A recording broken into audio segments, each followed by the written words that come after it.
I can't hear you. PUNSH drunk, aka Mr. Moo Woo Shine himself. Of Harlem.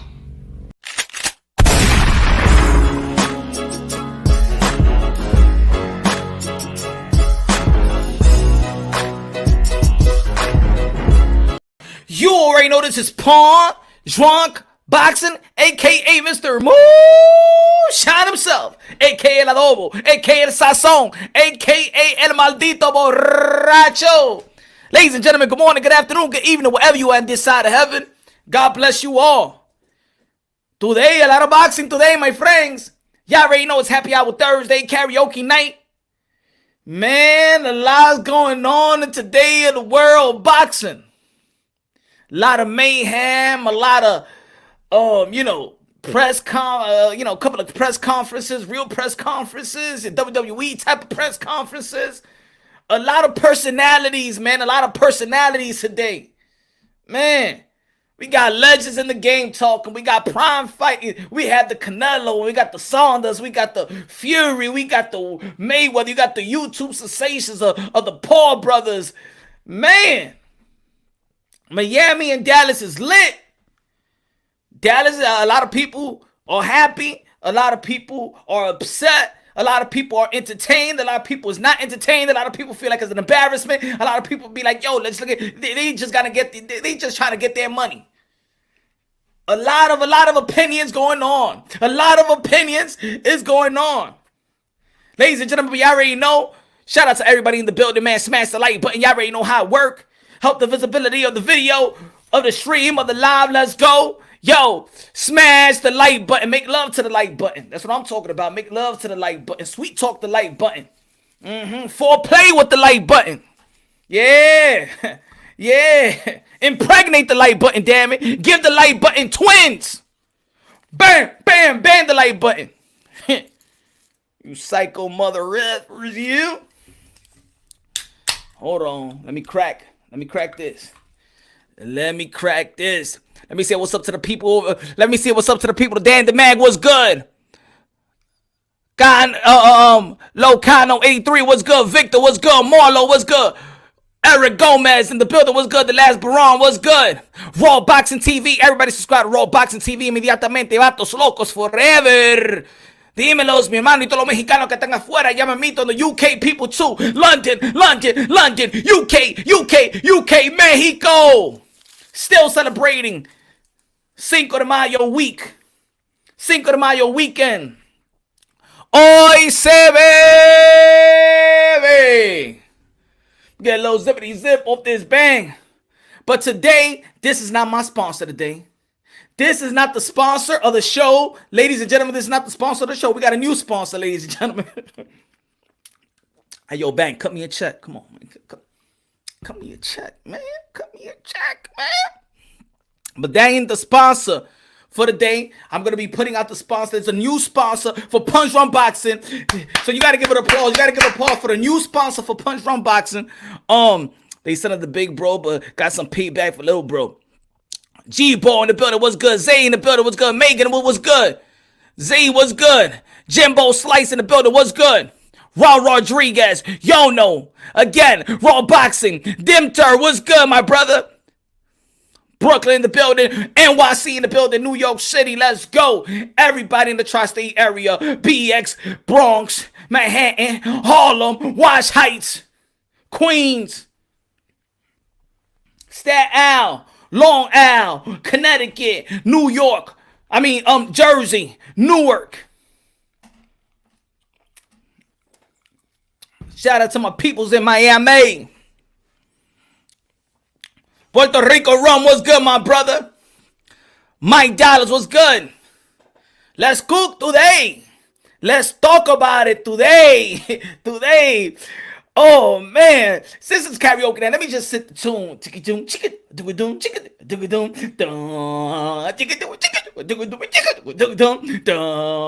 Who is the man that will risk his life for his brother, man?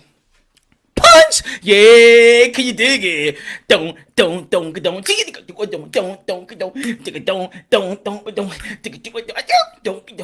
Who's the cat some walk up out? Who's the man all about? Yeah, can you dig it? Yeah. This punch is a bad mother. Shut your mouth. But you know it's punch, but we can dig it. Yeah. He's a complicated man, but no one understands him but his woman. A punch. There you go. Let's go, man. I'm setting the tone, baby. I'm setting the tone. Program was good. Dave was good. Brian was good. Washington in the building. Texas borracho. Everybody state your city, state your county, state your state. Let's go. State your country, state your continent. State your state. If you're going to hell, you're going to heaven. Let's go. We're going to have a fun. There's going to be a good stream today. I'm hype. And we're going to speak the truth like always. Unbiasedly, logically, and objectively. Always, Omar, what's good? Alabama in the building, what's good? Louisville, Kentucky. Louisville, Kentucky. The land of the great.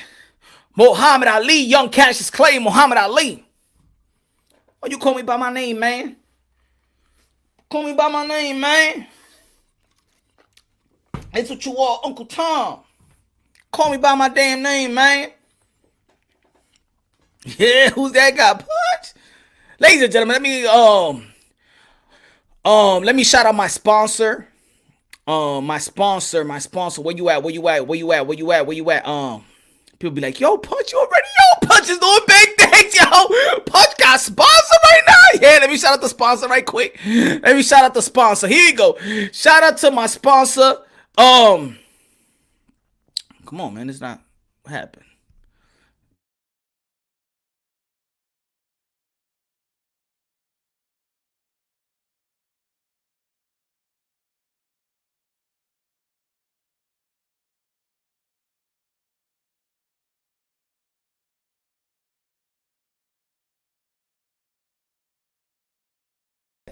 There you go. There's my sponsor.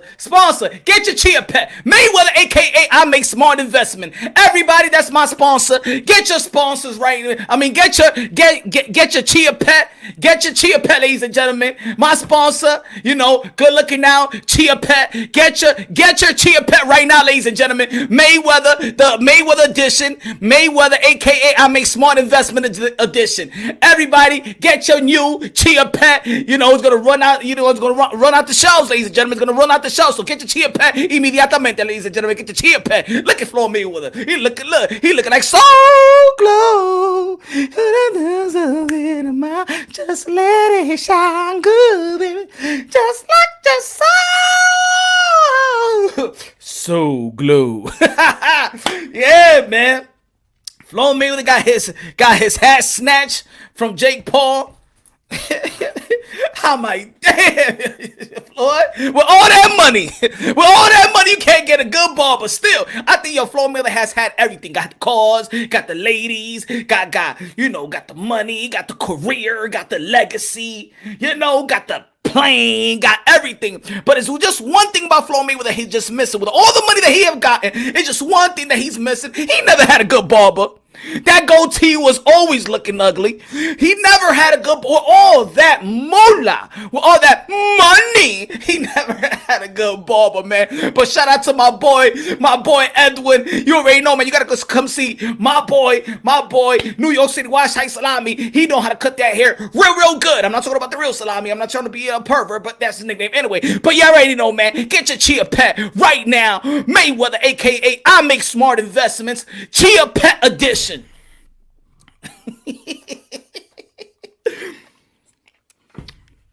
Oh man, so I'm gonna be pointing out my sponsor for the day. From time to time. Shout out Chia Pet for this great edition, man. Chia.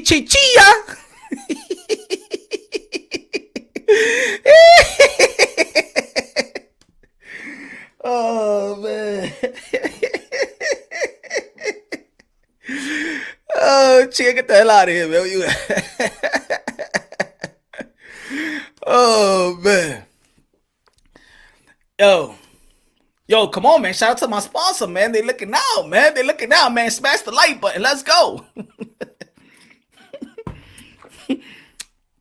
Just go. He said, Johnny Blaze, man, just go ball, fool. Oh, man. Come on, Floyd. Because a dude snatch your hat, you going to go all over the place. You really going to go wild because he snatch your hat? How about you learn to be smooth like your pops, man? Why you just can't be smooth like Mayweather Sr.? You feel me? Huh? Why you just can't be smooth? Why you mad they taking out your hat? I mean, you letting it grow. You trying to show off that you got hair now, so show it off, my brother. Show off the hair. Show off the dye. I don't know what type of dye you use and stuff like that, because it look like his man dark and a little scalp. But show it off. You Floyd Mayweather. I mean, your pops, he ain't had no shame in his game. You remember? You remember? Senior ain't had no shame in his game. You feel me? So if your pops could do it, you feel me? I mean, if somebody snatched Mayweather Senior's hat, he ain't gonna get mad. I mean, he was showing it off with a suit. It's saying about these Midwest people out here, man. I don't know. He had no shame in his game. Floyd Mayweather Senior had no shame. Looking like the predator out there. Oh, Tony in the building, my brother. Much respect at Punch Drunk. Heading to Dallas. That's what I'm talking about. Heading to a real event. Stop by to show support. Good looking out. I appreciate you always, Tony. Always, my guy.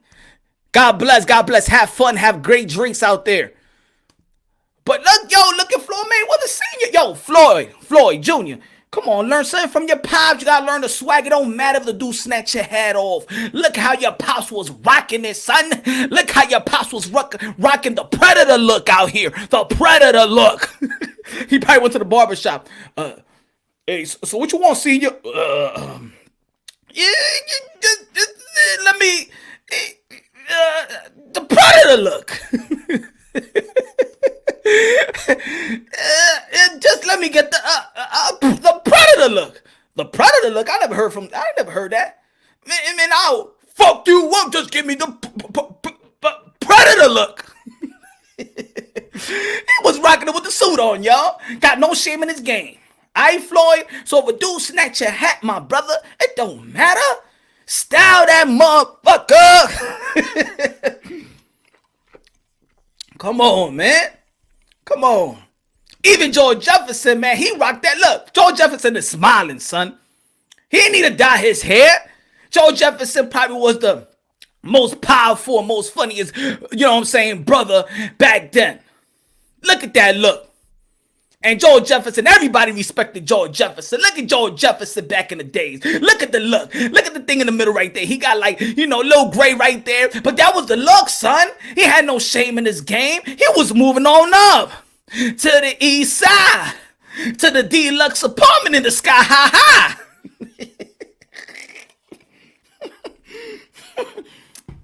Come on, Floyd. You gotta rock it like George. You gotta rock it like George Jefferson, son.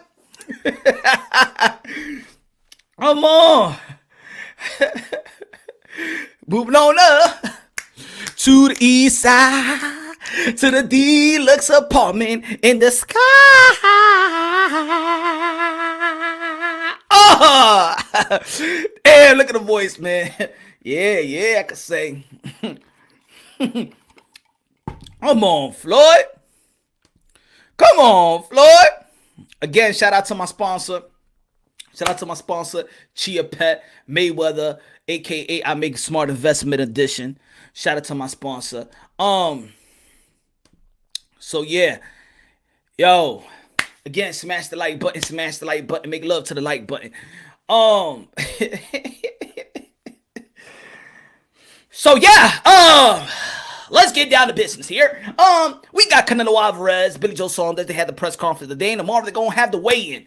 And I do want to talk about, because I know a lot of people feel like Canelo Alvarez is gonna win. Okay, and I got Canelo Alvarez winning as well. But we also gonna be talking about what could Billy Joe Saunders do, to neutralize a Canelo Alvarez in his prime, 4th division world champion, pound for pound, cash cow, walking Hall of Famer.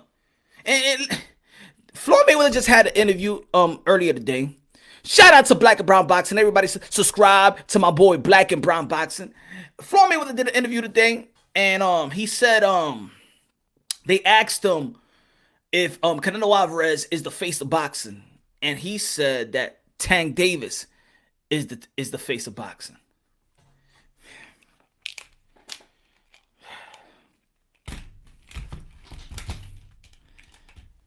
Tank Davis is the face of boxing, Floyd. And this is why this is why I feel like, you know, Floyd Mayweather have different motives. You feel me? See, one thing about, this is what it is. See, one thing about Floyd, I was a big fan of Floyd, man. I'm talking about, I was a Floyd. I'm talking about Pretty Boy Floyd fan. If you would have asked me back then, I used to call the three amigos: Mike Tyson, Roy Jones Jr., Floyd Mayweather. I probably recorded almost all his fights since day one. Since day one. So when I say I know Floyd, I know Floyd. I'm talking about Floyd as a fan perspective of me following Floyd since day one, career moves, who he talks shit to, everything. I follows Floyd. And one thing about Floyd is a petty mother effer. He's petty. Floyd Mayweather, as great as he is, he is petty. Very petty. And I think this is what's wrong with Floyd. Not taking nothing away from Floyd in his career. This is one thing about Floyd. Floyd Mayweather been, you could practically say, rich most of his life. Most of his life. You know, he turned pro very, very early. Boxing is everything. Sheltered as well. And if you see Floyd everywhere he go, the people around him that soothe him mentally, physically, is paid off. Girls around him, paid off. The men's around him, paid off. I think if Floyd Mayweather could say something corny, everybody will crack up dying. And they know it, but they paid. Floyd would be like, you know, you'll try to say some corny joke and everybody, hey, Floyd used to, just because they paid off. You feel me? You know? So Floyd is like, who could he really trust? Right? The only voice he probably respect is probably his pops and the late Roger. That's probably the only person that could tell Floyd into his face what's real. Probably not even his kids could tell him what's real. Huh? You what? I'm cutting you off. I'm cutting that allowance off. His bodyguards think he funny, even though he ain't even cracking a joke. I'm telling you. Floyd Mayweather will say anything, crack a smile. Everybody around there laughing, cracking. Hey, you money, you funny.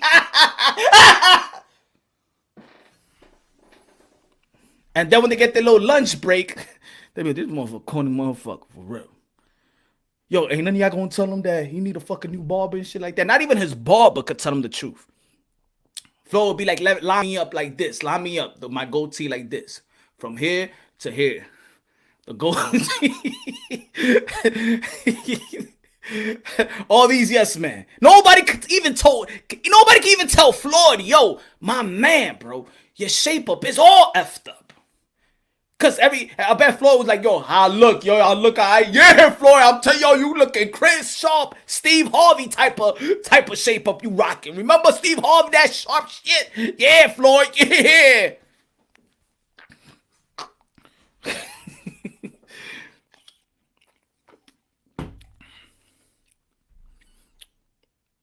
So I think that Floyd, with all the money he got, is kind of insecure. See, I see a pattern with Floyd. He's petty.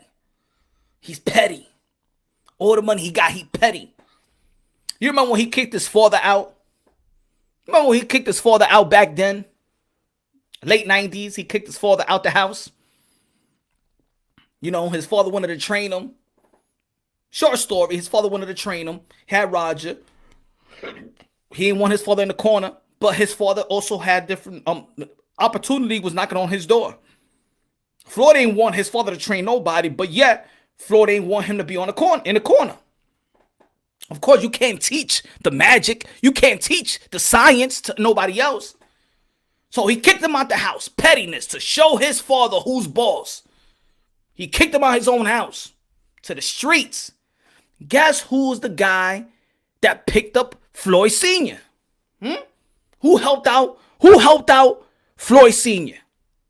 Oscar de la Hoya. Oscar de la Hoya got Floyd Sr. a job, head trainer, got him a house, bought him a car.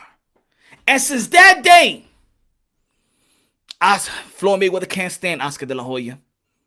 He can't stand Oscar de la Hoya. And people always be like, yo, why Floyd always going at? Trust me, and I'm coming from a Floyd fan. I've been following this. I used to even say back in 97, 98, because he's been calling out Oscar de la Hoya since day one. He was always some type of like jealous. I'm not going to say jealous, but he always felt like he was second to Oscar de la Hoya when he was in top rank. He ain't like Oscar de la Hoya. Oscar de la Hoya was like, yo, I don't even know why this guy don't like me. Like, I really don't. He don't know. Oscar de la Hoya made his father $1 million trainer. And you know what? He can't go back. At the end of the day, Senior made his money. His first meal without his son. Thanks to Oscar de la Hoya. He can't turn back the hands of time. So he hate Oscar de la Hoya. The only man that his father felt that beat him, remember in the post-fight interview, the only man that Senior felt, the only man in the world that his pops, because you remember, you got to know this, Floyd Mayweather Jr. only respects one. It looked like he only fought for his father, to the validation of his father. But he felt like this one man actually beat him. Oscar de la Hoya, he said it in the post-fight interview. Right? Oscar. He hate Oscar. Petty. He hated Oscar so much that he was willing to sabotage after he wasn't working with Golden Boy Promotions. Because you got to remember, Golden Boy Promotions was working with Floyd Mayweather after he left Top Rank. But he was still shitting on Oscar de la Hoya. Still. So, this how petty he is. Have you noticed that Floyd Mayweather likes to sabotage, or used to sabotage, the Golden Boy Promotions?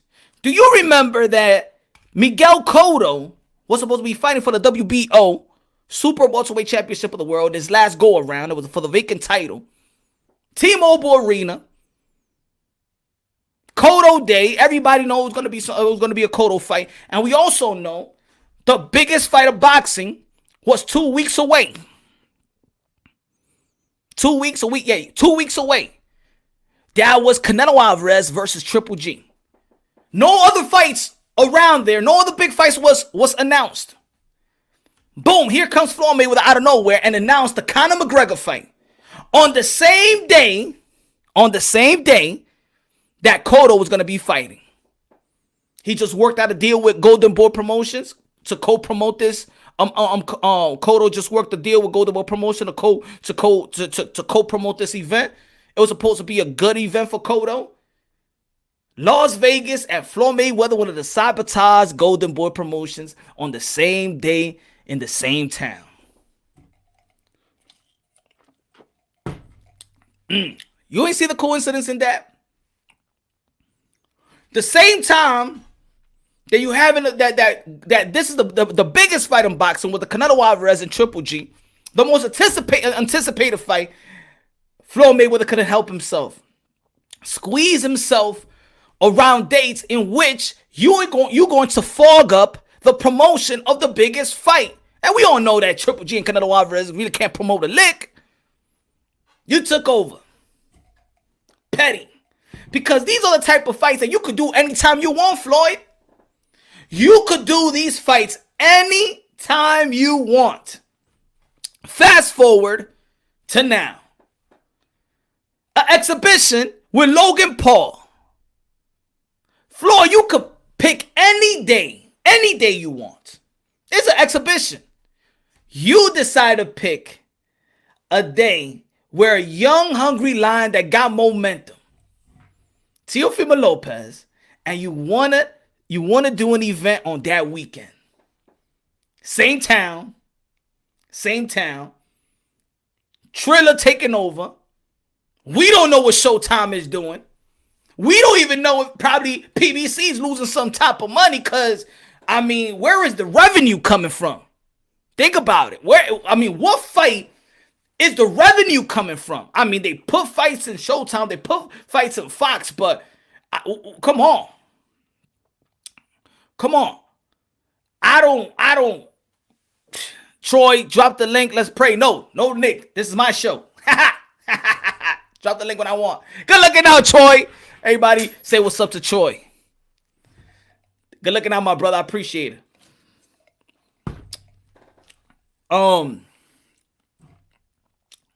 So damn, that negative man, it's stuck. You can't get that thing out of your head, right? Troy, you funny, man. Come on, man. Stop acting like Johnny. I say he toxic and he went every day. I'm toxic. You're toxic, right? I'm toxic, right?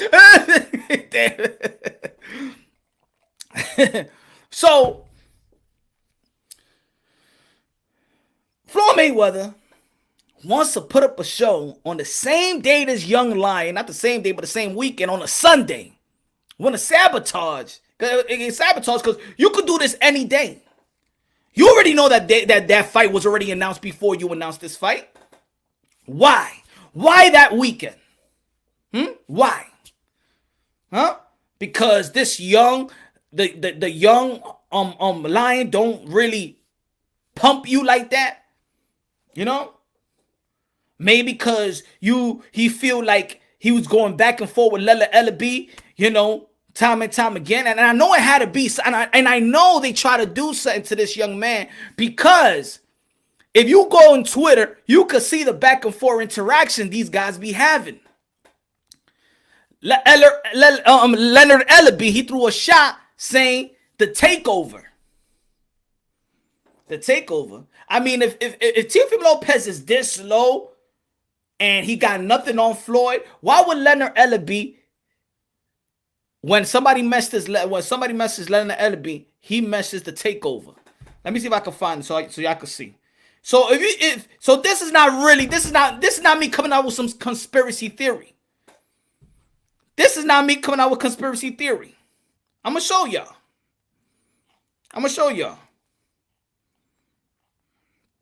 Hold on, give me 1 second. I'm gonna show y'all.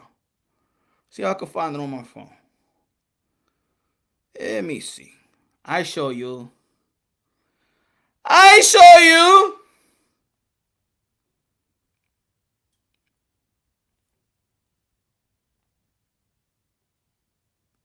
Damn, I didn't save it. There you go. This was yesterday, right? No. This was last month when they was talking about the June 5th date, right? This was last month. So somebody messes Leonard, and this is what Teofimo Lopez wrote. He said, yeah, that fight not happening June 5th. Good try, though, champ. He added Floyd Mayweather. Leonard replied, the takeover. And then if you see that thread, the thread of that, you could see that he's poking. Leonard is poking, trying to say, oh, I thought you were to take over. Let me take over you. So this is why it's not a coincidence what they trying to do. It's not a coincidence. And some of y'all may be like, you know, nah. I mean, why? I mean, who's Teo to Floyd? Like, remember who his fighter is. His fighter is Gervonta Tank Davis. You remember they trying to, the A side, B side. After this pay-per-view number, we all know that Teofimo Lopez with Triller, with their promotion, we're the people that's going to be performing. It's going to probably make more. It's going to sell more than what Gervonta Tank Davis have sold. Thus, if they ever fight, this back and forth for who's A side, who's B side, and when the negotiation comes, 4.2 million views, ESPN, and then having more pay-per-views and having all the belts, Teofimo Lopez would gladly be the A side. So, Mayweather promotion, let's sabotage this kid. Showtime is saying let's sabotage Triller. I mean, we got nothing else really going for ourselves. Probably Mayweather's saving PBC again. This is another thing right here. Check this out. Check this out. This is somebody that sent Leonard Ellaby. Teofimo Lopez is undisputed top 5 pound for pound with only 16 fights and an ace 23. He done took over the takeover. Your boy Tank looking to be 3 division regular champ. Laughing out loud. Leonard Ellaby. Tank is fighting 26 June on Showtime pay-per-view. Is one of the biggest events of the year. Atlanta will be movie. See, this is why I did the video a couple of weeks ago and I told the people, yo, when it comes to Tank, I already know what they're giving us. They don't want Gervonta Tank Davis to be this champion, this historic, trying to accomplish historic titles and, you know, accomplishment, trying to be, they don't care about this pound for pound. They don't care about Gervonta Tank Davis getting belts and getting chips. It's always about the seats, putting butts in the seats, and the money. You never hear Mayweather Promotions talk about the accomplishments of Gervonta Tank Davis and what they need to do to put him in those type of position to accomplish those accomplishments. They don't care. It's all about putting butts in the seats. And this is why I really don't talk too much about Gervonta Tank Davis and whether he fights this person or not, because they're already telling us that we're not moving Gervonta Tank Davis like that. We don't care about legacy. We don't care. You see how somebody came up with something and they're talking about legacy and he's talking about, well, it's going to be a big show, it's going to be a movie. How about putting him in position? Why won't you say we want Teofimo Lopez next? We want to be that. We want to have what Teofimo Lopez got. Nah, they don't give a damn about that. They telling you how they move Gervonta Tank Davis. So for those who always wants to be like, oh, Gervonta Tank Davis ain't fighting this, ain't fighting that, it's because they're not moving him that way. They don't give a damn about Gervonta Tank Davis and his accomplishments. They don't give a damn if he's trying to make a Hall of Fame. It's all about the bag. It's all about the bag when it comes to Gervonta Tank Davis. Them moving Gervonta Tank Davis. But let's stick a little bit to Floyd Mayweather. So press conference today, and of course you already know we're looking at this as a Canelo day, a Canelo Billy Joe Saunders day. So he wants to do a press conference on the same day. On the same day as Canelo Alvarez and Saunders. Really. On the same day. This is what I mean. Now, certain people will be like, well, he's bringing more eyes to boxing.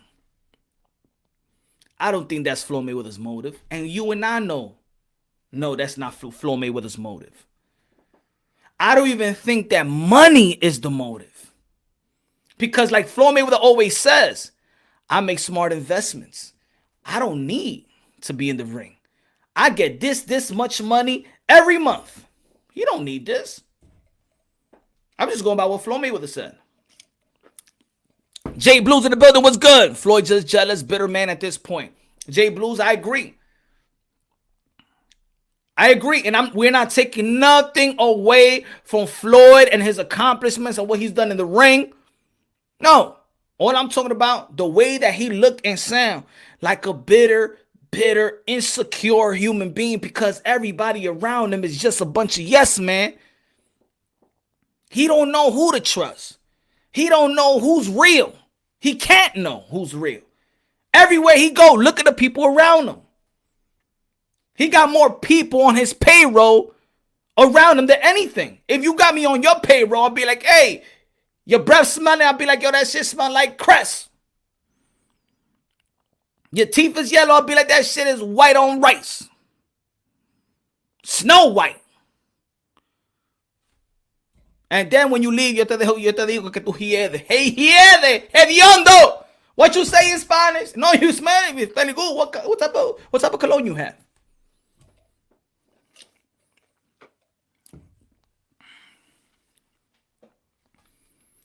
Floyd Mayweather got to be insecure. At this point of his career, now he wants hair. I mean, now he want to rock a beard. I mean, Floyd Mayweather never rocked a beard before. Now he worries. See, Floyd Mayweather never worried about his look like that. And he's having a midlife crisis. You can see the dye. You can see the stains right there. You can see it. Shout out to all to the people out there that, you know what I'm saying, they get they dye their hair and all that stuff, you know. But you could tell that he's dyeing the scalp. You got that LeBron James going on. Right? Why he want to do it on that? And this is what I'm saying. He could do this event anytime. He could do a press conference. He could have done the press conference. He could have done the press conference Saturday morning, Saturday afternoon. He could have done the press conference on Monday when nothing is happening. He could have done it on Monday. He could have done this press conference next Tuesday. He could have done this press conference next week. But he wanted to do the press conference when Canelo Alvarez is having a press conference with Billy Joe Saunders on the same damn day. Why? Why? Have you heard of any other boxing event that wants to do a pay-per-view boxing event on the same weekend? Compromising the people's pockets? Compromising the fans' pockets? And you're not only sabotaging, you wasn't only trying to sabotage Teofimo Lopez. Remember, there's another person that's actually doing the exhibition that's a co-main event, and that's Evander Holyfield. But you don't care about that. Because with Floyd is about me.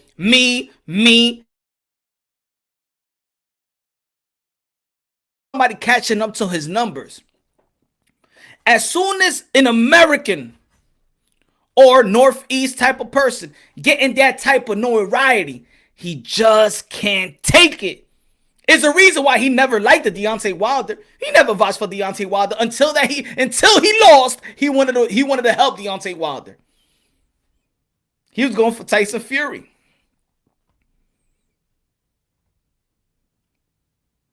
Even a guy like Teofimo Lopez was giving Floyd Mayweather props in the post-fight interview. Remember when he was talking about the belts?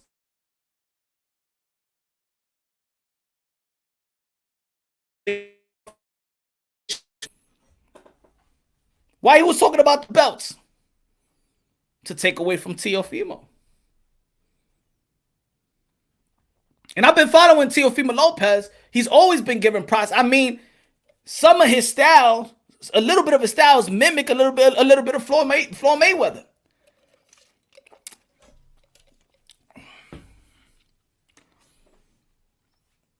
But Floyd would rather fly out to the UK and support Anthony Joshua before supporting anybody. He could talk about it. He ain't gonna fly out.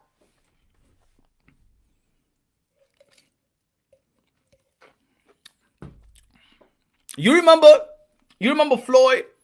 This is what Floyd is. Let me see if I can find this for y'all. I'm gonna tell you what Floyd is. Let me see if I see it here. Let me see if I got it here.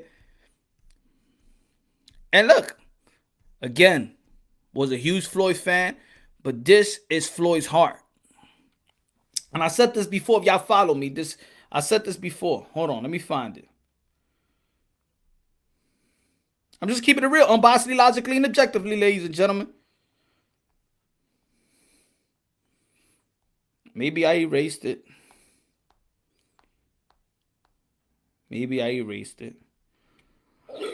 when you needed more space on the phone.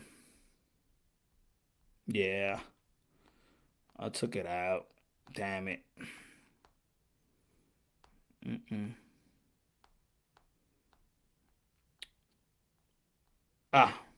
Matter of fact, I got it right here. Hey, yo, subscribe. Follow me on the Instagram. Follow me on the Instagram, ladies and gentlemen. I'm going to show you right here. This is what Floyd is. Y'all remember this clip from Floyd Mayweather? Y'all remember this clip? Or I'm giving you the sound bite. Like I told you before, I'm not rich. I'm wealthy. You're wealthy, right? Yeah. What's the best investment out right now as far as money-wise? I'm not giving nobody no game. You got to have game on your own. And you got to have your own hustle to find that out. I'm not giving nobody no game. You don't give investment tips. I'm not giving no investment tips. For me to give investment tips, you must tip me. And I'm talking about heavy. I got real money. So you don't care if So like I told you before, I'm not rich. I'm wealthy. You're wealthy, right? Yeah. What's the best investment out right now as far as money-wise? I'm not giving nobody no game. You got to have game on your own.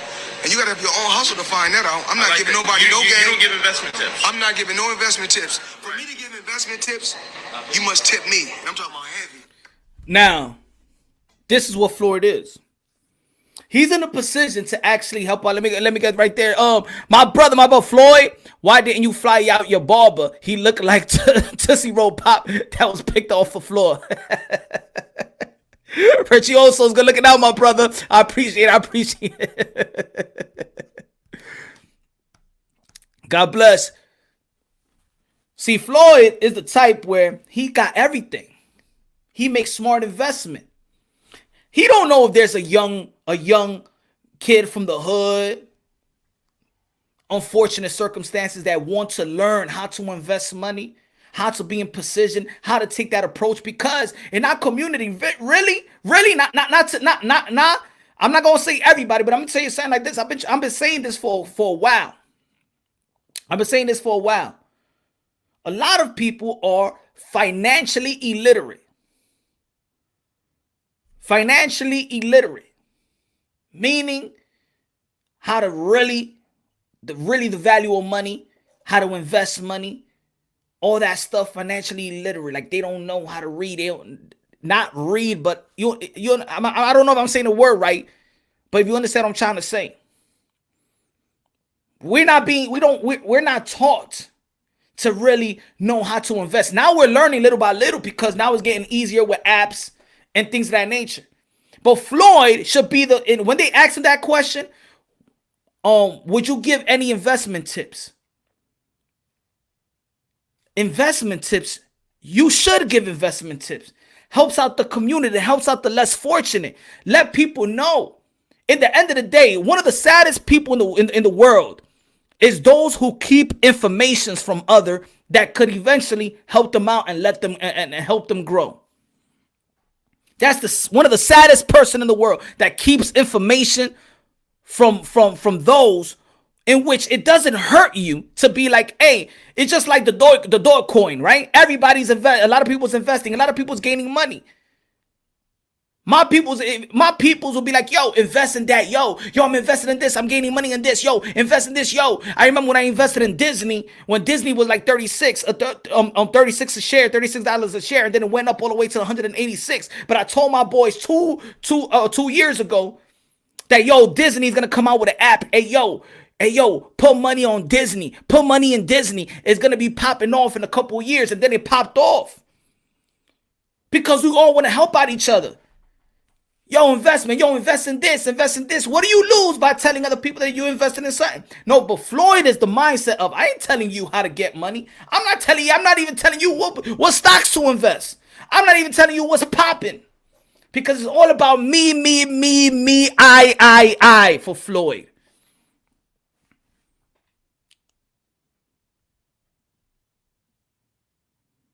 Then he'll have an interview. This past interview with dudes, I forgot the name, from Philly. And he says, yo, you do a lot of stuff. You do a lot of stuff behind the scenes. Yeah, I do a lot of stuff. I don't need to talk about it. I don't need to talk. Why you don't need to talk about it? Why you don't want to talk about it? Because you got a relevant voice. I mean, you got Instagram and all you show is a bunch of scoochies, your stripper chicks. I mean, if you could give that to the people and the youngsters that's probably following you as well. Why don't you?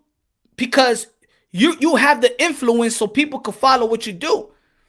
If you show how to be a humanitarian, that's inspiring. That's motivational. When I see Manny Pacquiao out there in the Philippines and he got money and he's giving the people, wow. Muhammad Ali was a humanitarian. Manny Pacquiao was a humanitarian. They showed it. Even Mike Tyson, you see the picture with Mike Tyson used to give and give. These people used to give. They become inspiring. That's when you become a people's champion. You don't want to let the people know because you feel like that's not a good image, but that's the proper image. Why don't you want to show that you give? You can inspire other people to give. You can inspire other people to give. But Floyd Mayweather don't want none of that. He's not that.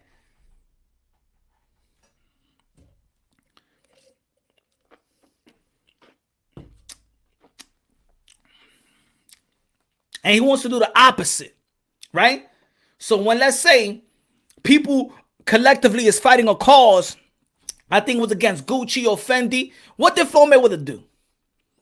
What did Floyd Mayweather do? When the people was getting together and they was fighting for a cause, right? I think it was Gucci and Fendi. What did Floyd Mayweather do right away? He went to the mall and he went to Fendi and Gucci to throw it in people's face. I do what I want to do. I support Fendi and Gucci. Remember? When people, the culture was collectively trying to send a message, Floyd Mayweather said, fuck everybody. I'm going to go to the mall and I'm going to go directly to Gucci and Fendi and buy what I need to buy. And I'm going to have somebody film it so everybody can see what I'm doing. That's Floyd. HLD in the building was good. That's Floyd.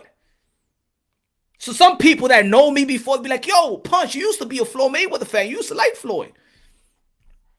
Oh yeah, the fighter is good. But the man that he puts out there, nah, I don't rock with that. He's no role model. He's none of that. I don't want my kids to emulate that. I mean, when he's in the gym, I mean, his tutorial, when he's working out, I love Floyd, his workouts. Yo, Ish, what's good? What's Canelo versus Saunders prediction scorecard stoppage? I got 11th round stoppage. Canelo Alvarez winning, but I'm going to be breaking it down in just a minute. Thank you, Ish. I appreciate you, my brother.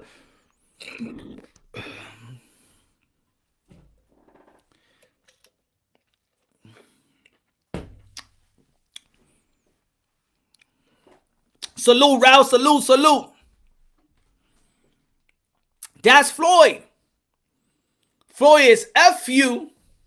I'm not going to show y'all how to invest, even though every time I get the chance to tell you I am Floyd Mayweather, a.k.a. I make smart investments. Why ain't Floyd Mayweather sound like a broken record? I make smart investments. Okay, you know what you do to a person that brags and brags and brags. Go to a poor dude and brags and brags. He's going to take your plate, bro. He's going to take your plate. He's going to stab you. He's going to rob you. See, Floyd Mayweather's not hood at all. Floyd Mayweather been pampered. Floyd Mayweather got no street in him. Floyd Mayweather got no street in him. He ain't hood. He's been pampered. He knows it. Everybody knows it.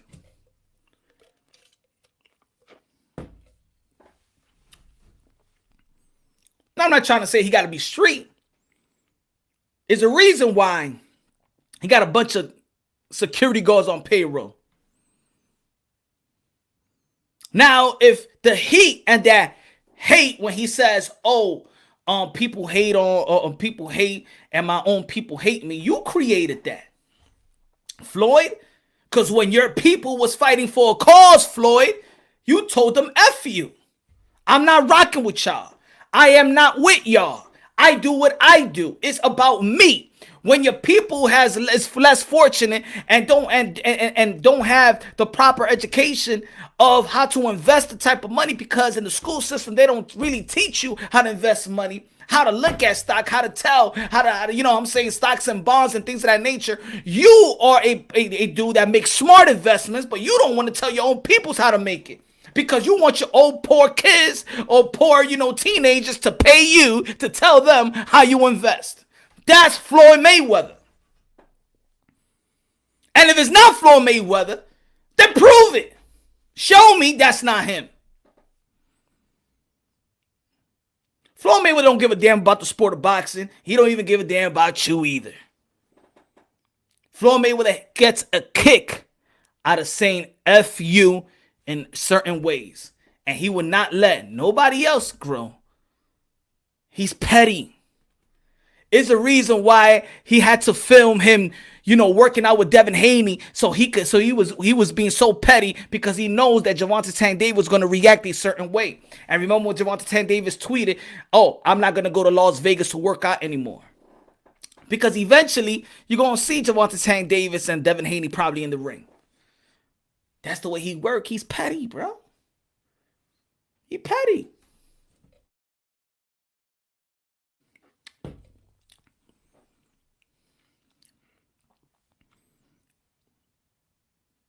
Again, I was a huge Floyd fan. I'm gonna tell you. So I'll tell you if I tell you this, the day that I'm like, you know what, I can't rock with Floyd as a fan. I mean, I admire his skill set. Still admire his skill set to today. Matter of fact, if I'm hitting the bag, I'm probably gonna watch a Floyd Mayweather video hitting the bag before. So you know what I'm saying?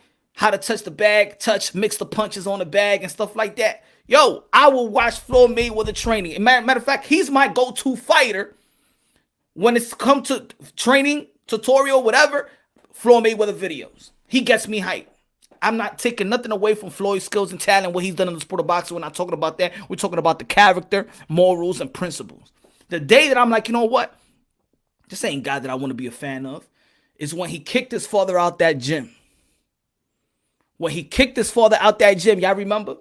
Everybody remember that. He has so many yes men around that a proper yes man, you know what he'll do? A proper real dude that care about the Mayweathers. You know what they would do?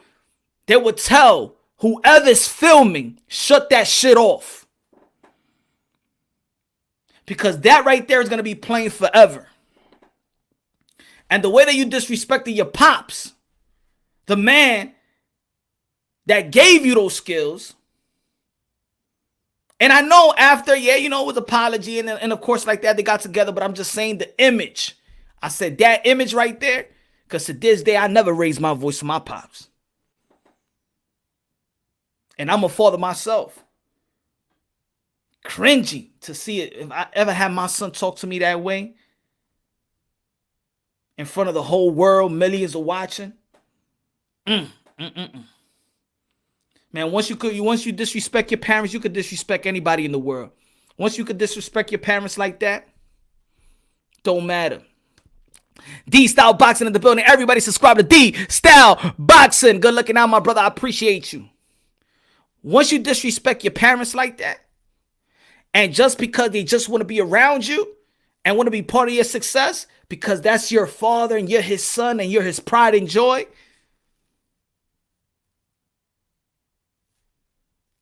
you could talk to anybody like that. You a sleazeball, bro.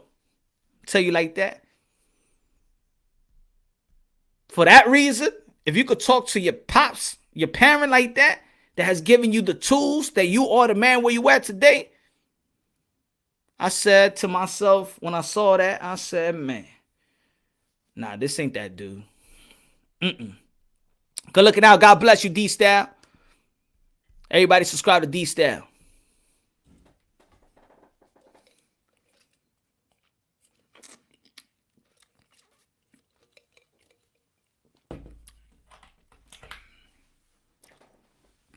Remember what Gervonta Tank Davis Adrian Broner said, man, that guy's a weirdo. How much you want to bet that when people is off the payroll, you're going to hear a lot of stories about that dude? So many people on the payroll.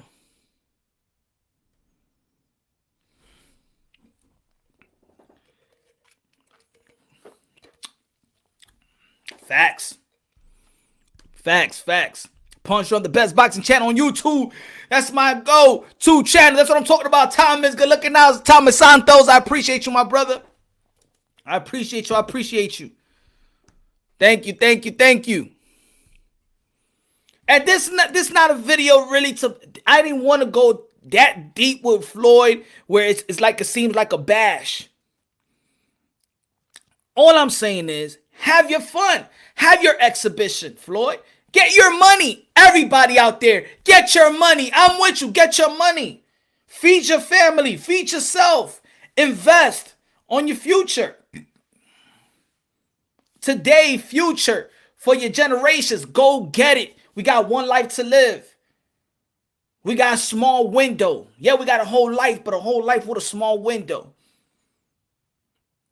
Your decisions today could affect you for the rest of your life. Even if you make a decision at the age of 14 or 15, it could affect your whole life. Picking the wrong suit could affect your whole life.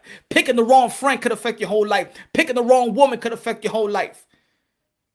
Staying in one job for too long and being stagnant and not taking risks. People are afraid to take some risks as well. So every decision, go get yours. I'm not saying Floyd Mayweather can't fight the Logan Paul exhibition, but why at the same time when you know that you don't need it, when it's not, people are calling for this type of fight, why you want to sabotage a young man that got his pay-per-view debut if you know how hard it is in this boxing world to even get that level? Why would you want to be the guy to clout it? Why would you want to be the guy to clout it?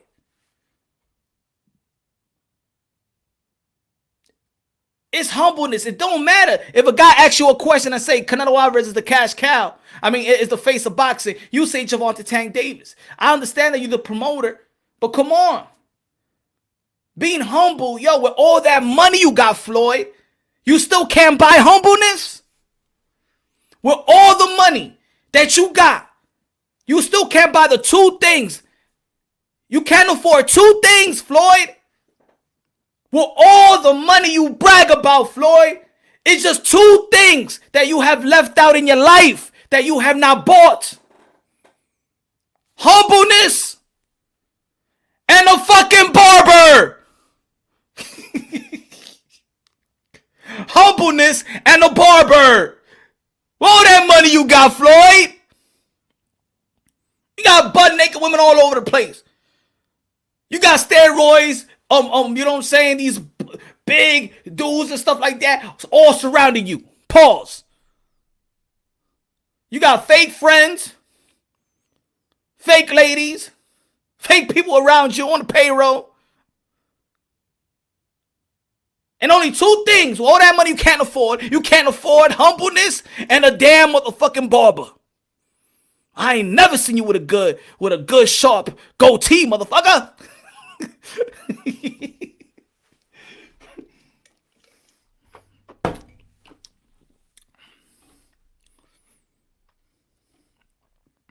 Shit.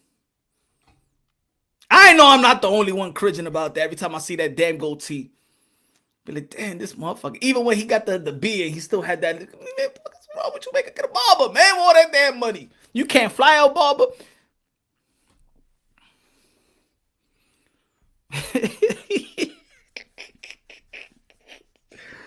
Come on, Floyd. Get a fucking barber, man. You killing us out here, son.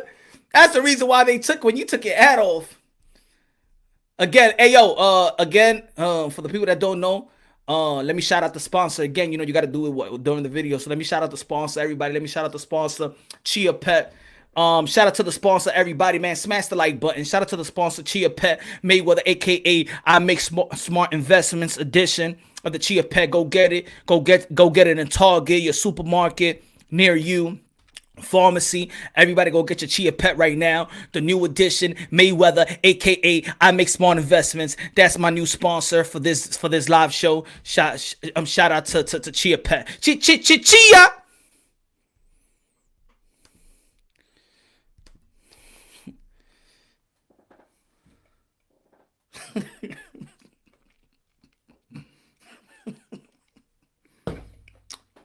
It's not funny.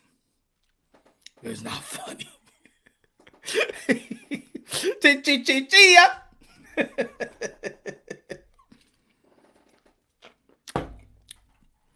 And let's talk a little bit about what we saw. Vince McMahon must be very angry of what he saw. Because even Floyd Mayweather was in the WWE, he should know a little bit how to promote a fight, how to make it look good. This is how bad it was. This is how bad it looked. That it looked all play. It looked like they all knew what was going to happen. But when you do something, you're not supposed to make it look like it's, like it's staged. Do it, but you're not supposed to make it look like it's staged. So how the hell? Paul snatched his hat. Paul gets grabbed by Team Mayweather, the security. At the same time, the security is holding Floyd Mayweather back. I thought when you have bouncers and security, they were supposed to fuck up Jake Paul. Then when you see Logan Paul, he's actually being walked out by 3 dudes with TMT hats. Like, y'all couldn't even stage it right. Everybody was off position. That's why I was funny. That's why I was laughing. Shit was funny. Because they staged it all wrong. You got Mayweather security holding Logan Paul, holding Floyd Mayweather while they trying to get when Floyd Mayweather trying to get it. No, you're not there to protect Logan Paul. Your job is to protect Floyd, but actually beat the dude up that's harming Floyd. That's the guy that you need to beat up. These guys was actually helping out one another like, and it's only Mayweather security. And then the security that's walking out Logan Paul is Mayweather's bouncers. That's the shit that made me laugh. Like, y'all can't even stage the shit right. Ric Flair, Stone Cold Steve Austin, and Rock is like, what the fuck? Man, we bring him into our fraternity. We showed him the ropes. And he still fucked up a stage, man. He still fucked up the promo. It was bad.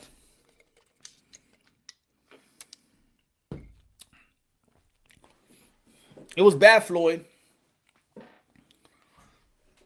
Didn't even look a little real.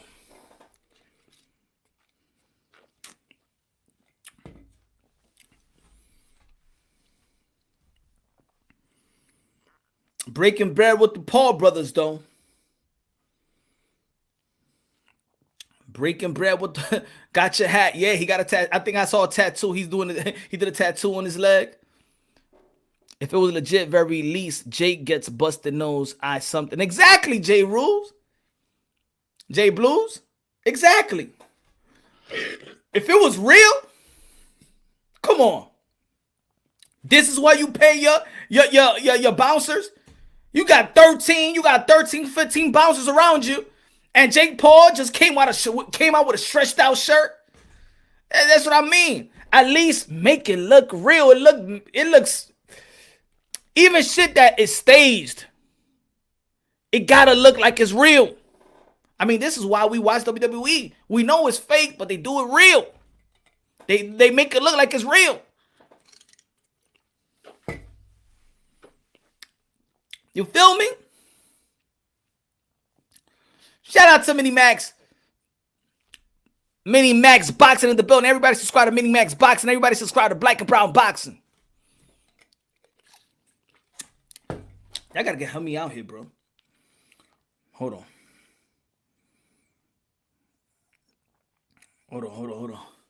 Pancho, y'all already know, man. It's happy hour karaoke night, man. Pancho gotta sing us a tune. Pancho, can you sing us a tune, man? Pancho, where you at? Can you sing the people a tune, man?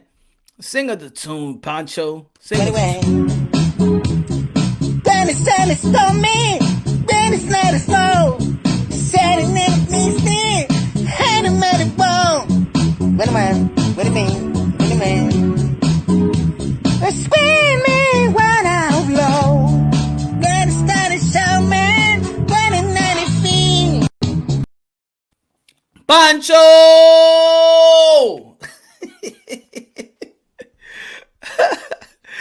Yo, my people join me, man. Oh, man, let's try. Oh, man, we got a good fight, man, coming up this Saturday. Canelo Alvarez,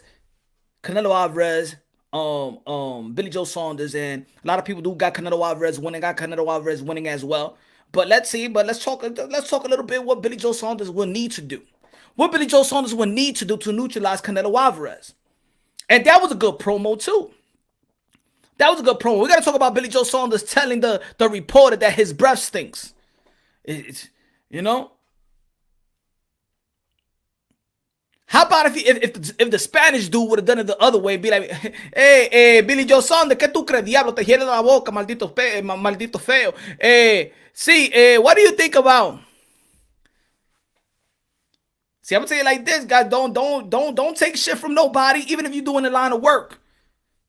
This is boxing. Everything goes. Billy Joe Saunders gonna tell the reporter that his breath is stinking. Oh, man.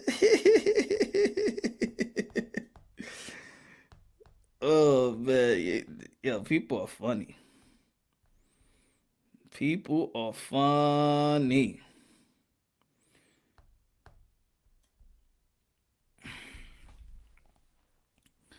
So, I think that Billy Joe Saunders, I think he needs to come out blazing. I think he needs to set the tone. I think he needs to sit on his punches early. Set the tone and make Canelo Alvarez feel your power. Pause. Make Canelo Alvarez feel your power early. You cannot go thinking that you're going to go and beat Canelo Alvarez outboxing him on the outside in Texas. That's not going to work. That's not going to happen. You're not going to come out with a win like that. Not in Texas. Not because it's Canelo Alvarez. All I'm saying is he's not going to tip you. No, I'm sorry. It's not in Texas. Yeah, it's in Texas. Matter of fact, it's in Texas. My fault. I was just getting, I was thinking about Miami at the same time. But you're not going to walk out with a victory trying to tippy-toe your ass on the outside, trying to outbox Canelo Alvarez. It's not going to work like that. Judges in Texas don't like that. Even the judges in Texas likes to be entertained.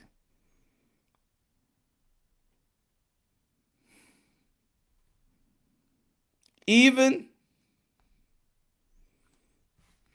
like to be entertained.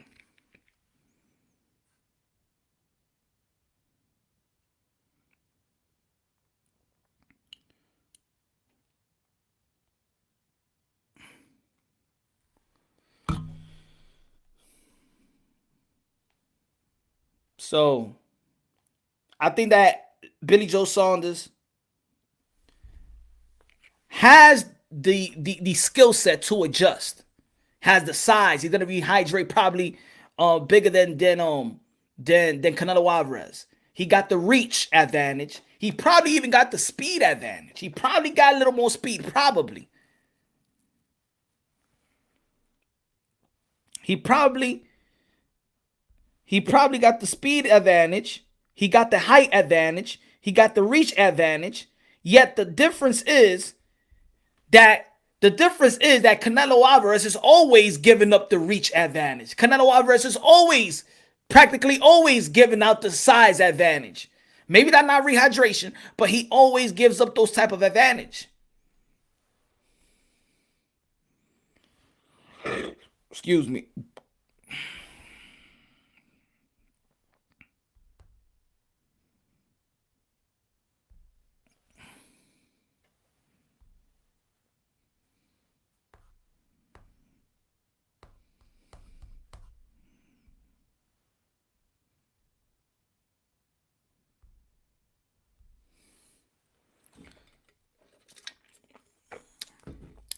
Now, when people say that Billy Joe Saunders probably lack a little power, I don't think he lack power. if you don't sit on your punches, then of course you're not gonna, your power's not gonna be all that. But I believe that if he sits on his punches, that he's gonna have to fight. It's like even Tyson Fury said, he's gonna have those type of spots where he's gonna have to fight. Tony, Bacho, I got you right here, Tony. I got you, Tony, right here, Tony. Dennis told me, Dennis let us know. Saturday night, me still, had him at the bone. What do you mean? Screaming when I'm low. Dennis started show, man, 2090 feet. Yo, in the building, Raw Boxing TV in the building. What's good, man? What's up, man? How you doing? I'm doing good, my brother, man. You got a time, man. What's going on here, man? What you think about today, man? A lot of drama, a lot of excitement, a lot of personalities. You got the Billy Joe Saunders, the Canelo, the Floyd, the Tyson Fury. You got everybody. You got Boo Boo out there. Everybody's in Dallas. Everybody gonna be in Miami. A lot of people is fickle. A lot of people is exciting. A lot of people, it's just a lot of emotions going on. Raw Boxing TV. Everybody subscribe to Raw Boxing TV. Man, Talk to the people. Man, first of all, I got to tell you this. I'm so glad that Eddie Hearn put to rest the whole myth behind the fact that, well, Canelo was requesting a smaller ring.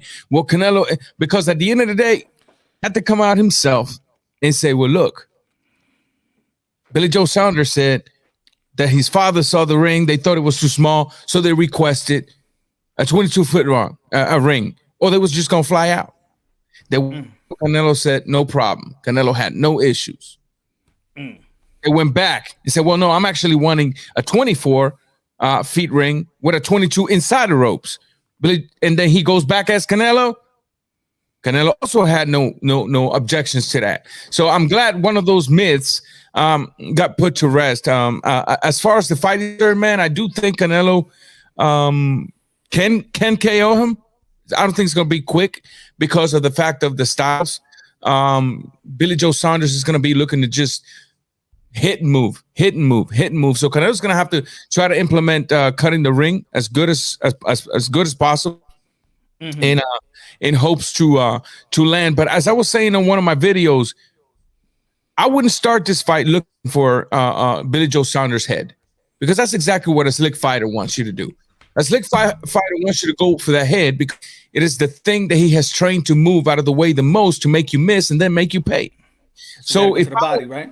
Yeah, correct. If I was Eddie Reynoso, I would tell Canelo, look, for the first 3 to 4 rounds, I want you to put a major emphasis from the chest down. That's where I want you to focus.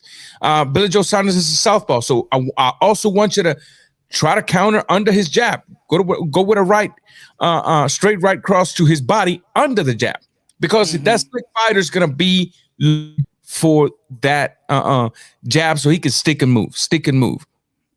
Also, another thing I believe that can work very well against Billy Joe Saunders is simply a sidestep come down to the body with a left hook, because if you look at Billy Joe Saunders, when he shoots that jab, he doesn't shoot the jab, brings it back in a defensive position and then moves. He shoots it. He lets his arm hang, and he turns his torso and then just moves in a very lazy way. When it comes to the defensive mode, he trusts more his movement, his reflexes more than anything. Correct. So I think there's potential to destroy the body early in the fight, and then once you've taken that body and put it through some punishment, now the legs are not as responsive. Now I think then it's time to work upstairs, As far as the Floyd Mayweather Jr. goes, I think he's looking homeless, bro. I don't know about you. I mean, the brother's looking homeless. I thought it was ridiculous. But before I go, I want to make a quick disclaimer. I'm not hating on Floyd, because that's my favorite boxer, period. Yeah. But like I was telling people in my live stream, look, as a boxing fan, I want to support real boxing fights. This is not a real boxing fight. And people have not made that disconnection, that distinction, right? For some reason, this is still being treated as a boxing fight when it's not. So I just feel like he could have done it. I mean, Flo could do this fight anytime. Anytime he could put that fight on a Wednesday and he will sell. Exactly. But You know what I mean? but on the same weekend, and then you see Ella B going back and forth every time somebody mentioned Teofimo Lopez to him, and then he'll tweet the takeover. You understand what I'm trying to say? Like, some people be like, okay, what Floyd is looking at, he's always gonna give that type of persona that I ain't looking at nobody, ain't nobody gonna break my records. But yeah, you always keep on mentioning anyway. When you keep on mentioning something over and over, when you keep on mentioning I make smart investment in every single interview, when nobody even asks you if you make a smart investment, but you keep on saying it because I feel like you it's either that, hey, he got 50 fights. You know what I'm saying? Yeah. Probably he forgets that he says that he made smart investment. Maybe he forgets. So he need to say it again. Yeah. Well, here's the deal with Floyd, man, and it's very apparent. Floyd suffers from narcissism. That's period. Floyd is about Floyd. Floyd is its own God. Floyd is its own moral judge. Floyd is its own everything, and then when you look at Floyd, there can't be nobody more famous than me. If you fighting, if you're doing good, I'm gonna want to be in the middle of your day because the attention that's going towards you, somehow I got to take a little bit of it for myself, and I get it. I mean, look, if he was an active fighter, even I will probably do the same thing. You know, who knows? But he won't even give credit to Muhammad Ali. He won't be like, he won't even put him on the pound for pound. He will put Larry Holmes better than Muhammad Ali. And it's sad, right? Because at the end of the day, different genres, different fight style, different personalities, different purposes in life, different everything. I mean, Floyd never faced the United States government going after him to put him in prison because he didn't want to go to war. Ali did. Floyd could go to Africa right now, and he will not gather 1 million people on the streets just to see you walk like Ali used to do.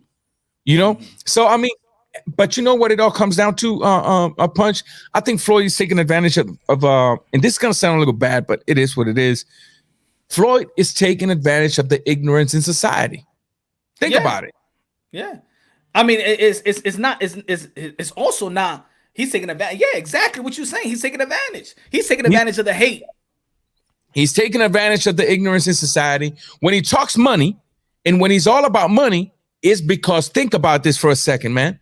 How many cats we got out here in YouTube defending fighters based on what they make?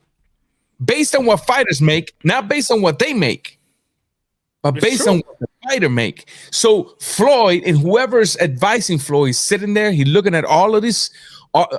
Look, this people study sociology. They study the way society is acting, right? Yeah. They look at what's hot. They look at the topics that is interesting to kids nowadays, right? They study the age group and what their interests are. What every time you in your Instagram, that Instagram knows how old you are. That Instagram knows what you're searching, right? It's just like the YouTube analytics when you look at it. Exactly. Twin brothers, identical twins. It's the exact same thing. So I personally believe, man, that and it's sad. I'm not gonna he's capitalizing like, it's happening. He's capitalizing of the very same ignorance that's affecting the community, which later on we're gonna cry about, my community is suffering. Well, the community is suffering because of the little ignorance they had. Now it's an obese ignorance because you fed it even more. Facts. And people with you and with actions like yours keep fattening this ignorance. And where are we going to go from here? I don't know, but I got my 50 million and I got smart investments. Yeah. And the thing and then you do it really to the people that you actually do identify with. Correct. It's easy. It's easy to do it. Okay. That's why people do it to their own people. Because it's easy to do it to your own. You know your people more than anything else. You know how gullible, you know the strength, you know the weaknesses. That's why when we do speak about the community and some people, whether we talking about Latino culture, Black culture, Asian culture, whatever it is, if it's within your community and you justify it, your community, if you say the negatives and the good, they always gonna look at you like you can't be justifying that in front of the whole world. But you know the weaknesses of your people. You know how gullible the people in the community actually are. So Floyd Mayweather and his people know how gullible they are. Yeah, they know. You know what I'm saying? That is true. And look, man, and if you notice another thing with Floyd, and there's a lot of mixed feelings about this, but it must be talked about. And I'm not this kind of person that carries the ideology that if you're a millionaire, you're not allowed to give yourself some luxury. No, by no means do you. You know, if you misuse your money, it's your money. You fought for it. You got all the rights to do whatever you want with your money. But here's what I do want to say though. When you're trying to present yourself to your community, if all you got is, I want to talk about my investments. If all you got is, this watch right here, $23 million. If all you got is, this chain was $5.8 million. If all you got is this, what are you really selling me? Because you got it, but you ain't telling me how to get it. Exactly. You're not trying to tell me how to get it, right? But so I don't want to hear you talk about you care about me if you're not trying to tell me how you got that $5.8 million, that $23 million watch, them smart investments. Listen, you may not want to talk to me about high dollar stocks because I may not be able to afford it. Talk to me about micro stocks. You know, why is EFFXP going for 0.001 on the cents on the dollar? Maybe I should buy $100, which equals a couple 100,000 shares, because it might go up to 25 cents. And I might make 25 times what I invested. So, espérate que resucitaron los muertos. Ese tipo estaba preso, eh.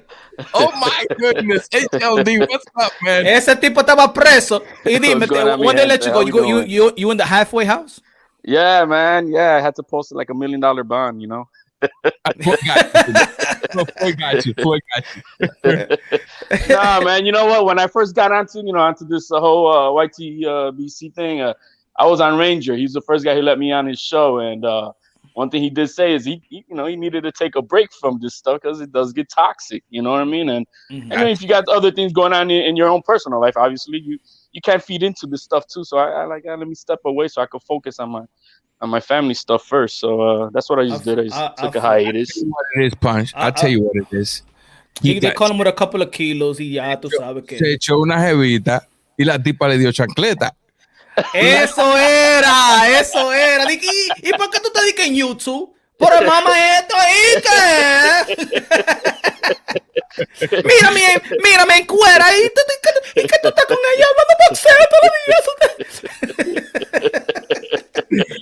Hey man, it's good to hear from you, HLD, man. Good to hear from you, man. God bless you guys. Everything going with you guys, though. Same to you, man. El topic del día, yo estoy viendo the toxicity of Mr. Mayweather. Yeah, man. Hey, by the way, Punch, congratulations on your promotion, man. On your new sponsor, man. Oh, thank you. Oh, yeah. I gotta share my sponsor again because, of course, I get in trouble if I don't show my sponsor. Give us some light. I gotta share my sponsor. You know what I'm saying? Porque después no me dan sponsor. We gotta invest. We gotta invest. There we go. Chia Pet, the Chia on the Mayweather, aka I Make Smart Investment edition of Chi. What the fuck I said? Chia, yeah, the Chia Pet, ladies and gentlemen, go get it in Twitter, go get it in what is it? Costco's. Go get it in Costco's. Go to the supermarket, your pharmacy near you. Chia, my new sponsor, the Mayweather, aka I Make Smart Investments edition. Go get it, ladies and gentlemen. Good looking out for the sponsor, man. We moving on up, man. Hey.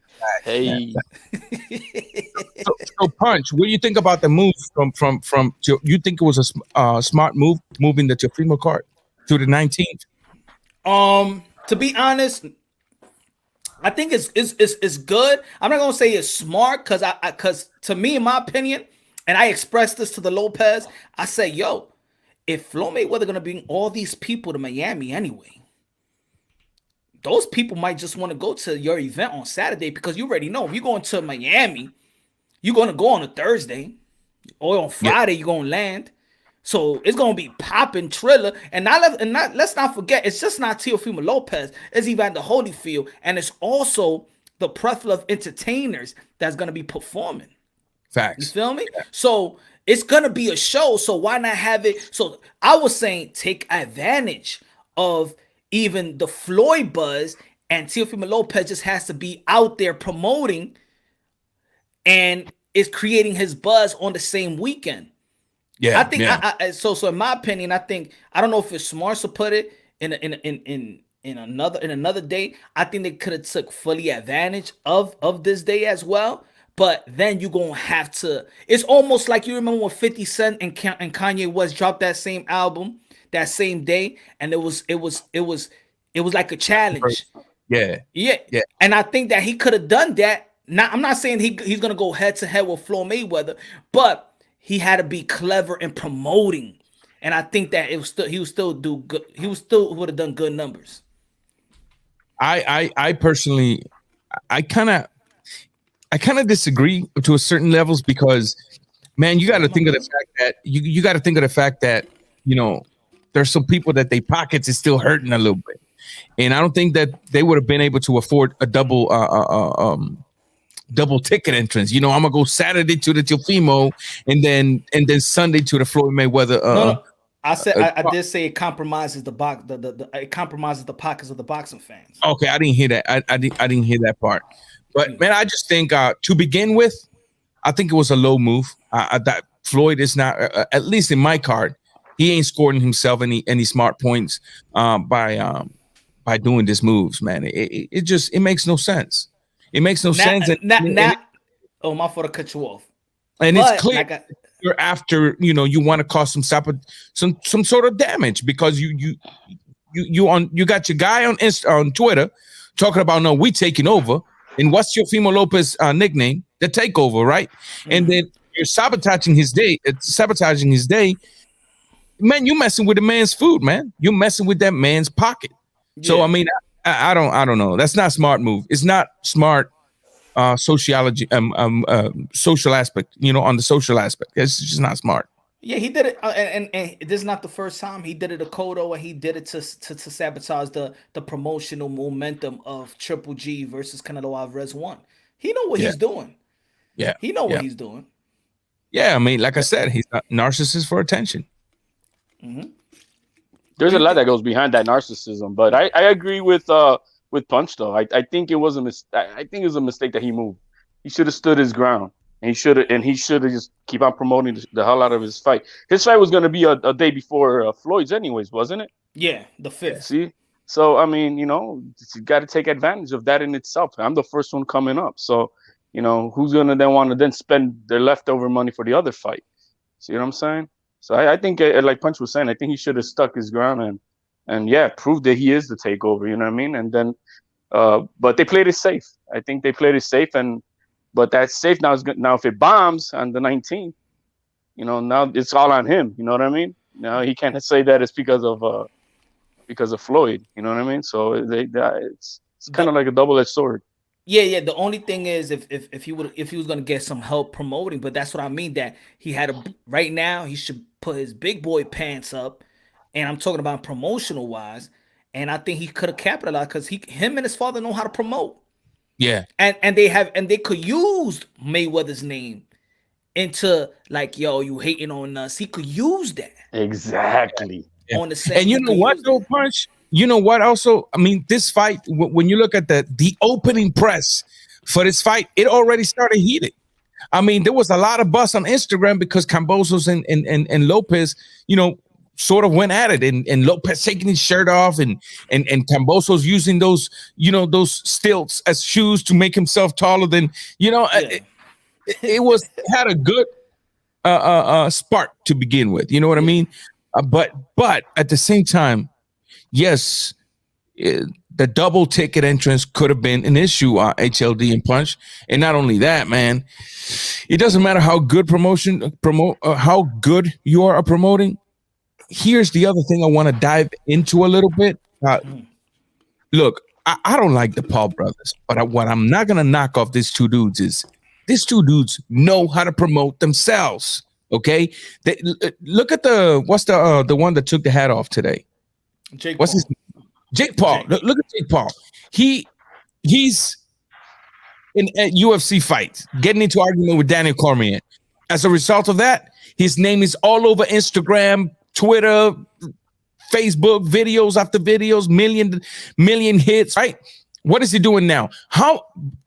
By tomorrow, how many hits you think that little video is gonna have of him snatching Floyd Mayweather? Yo, in less than 3 hours, it already had 3.5 million. See what I'm talking about? But look, there was another boxer that got interviewed today. I forgot his name. I think I'm gonna have to ask. I'll ask Maestro if he can provide me his name. When they ask him about the Paul brothers, you know, hey, should you fighters be doing what the Paul brothers is doing? He said, no, we ain't got no time for that. We just want to be with our families.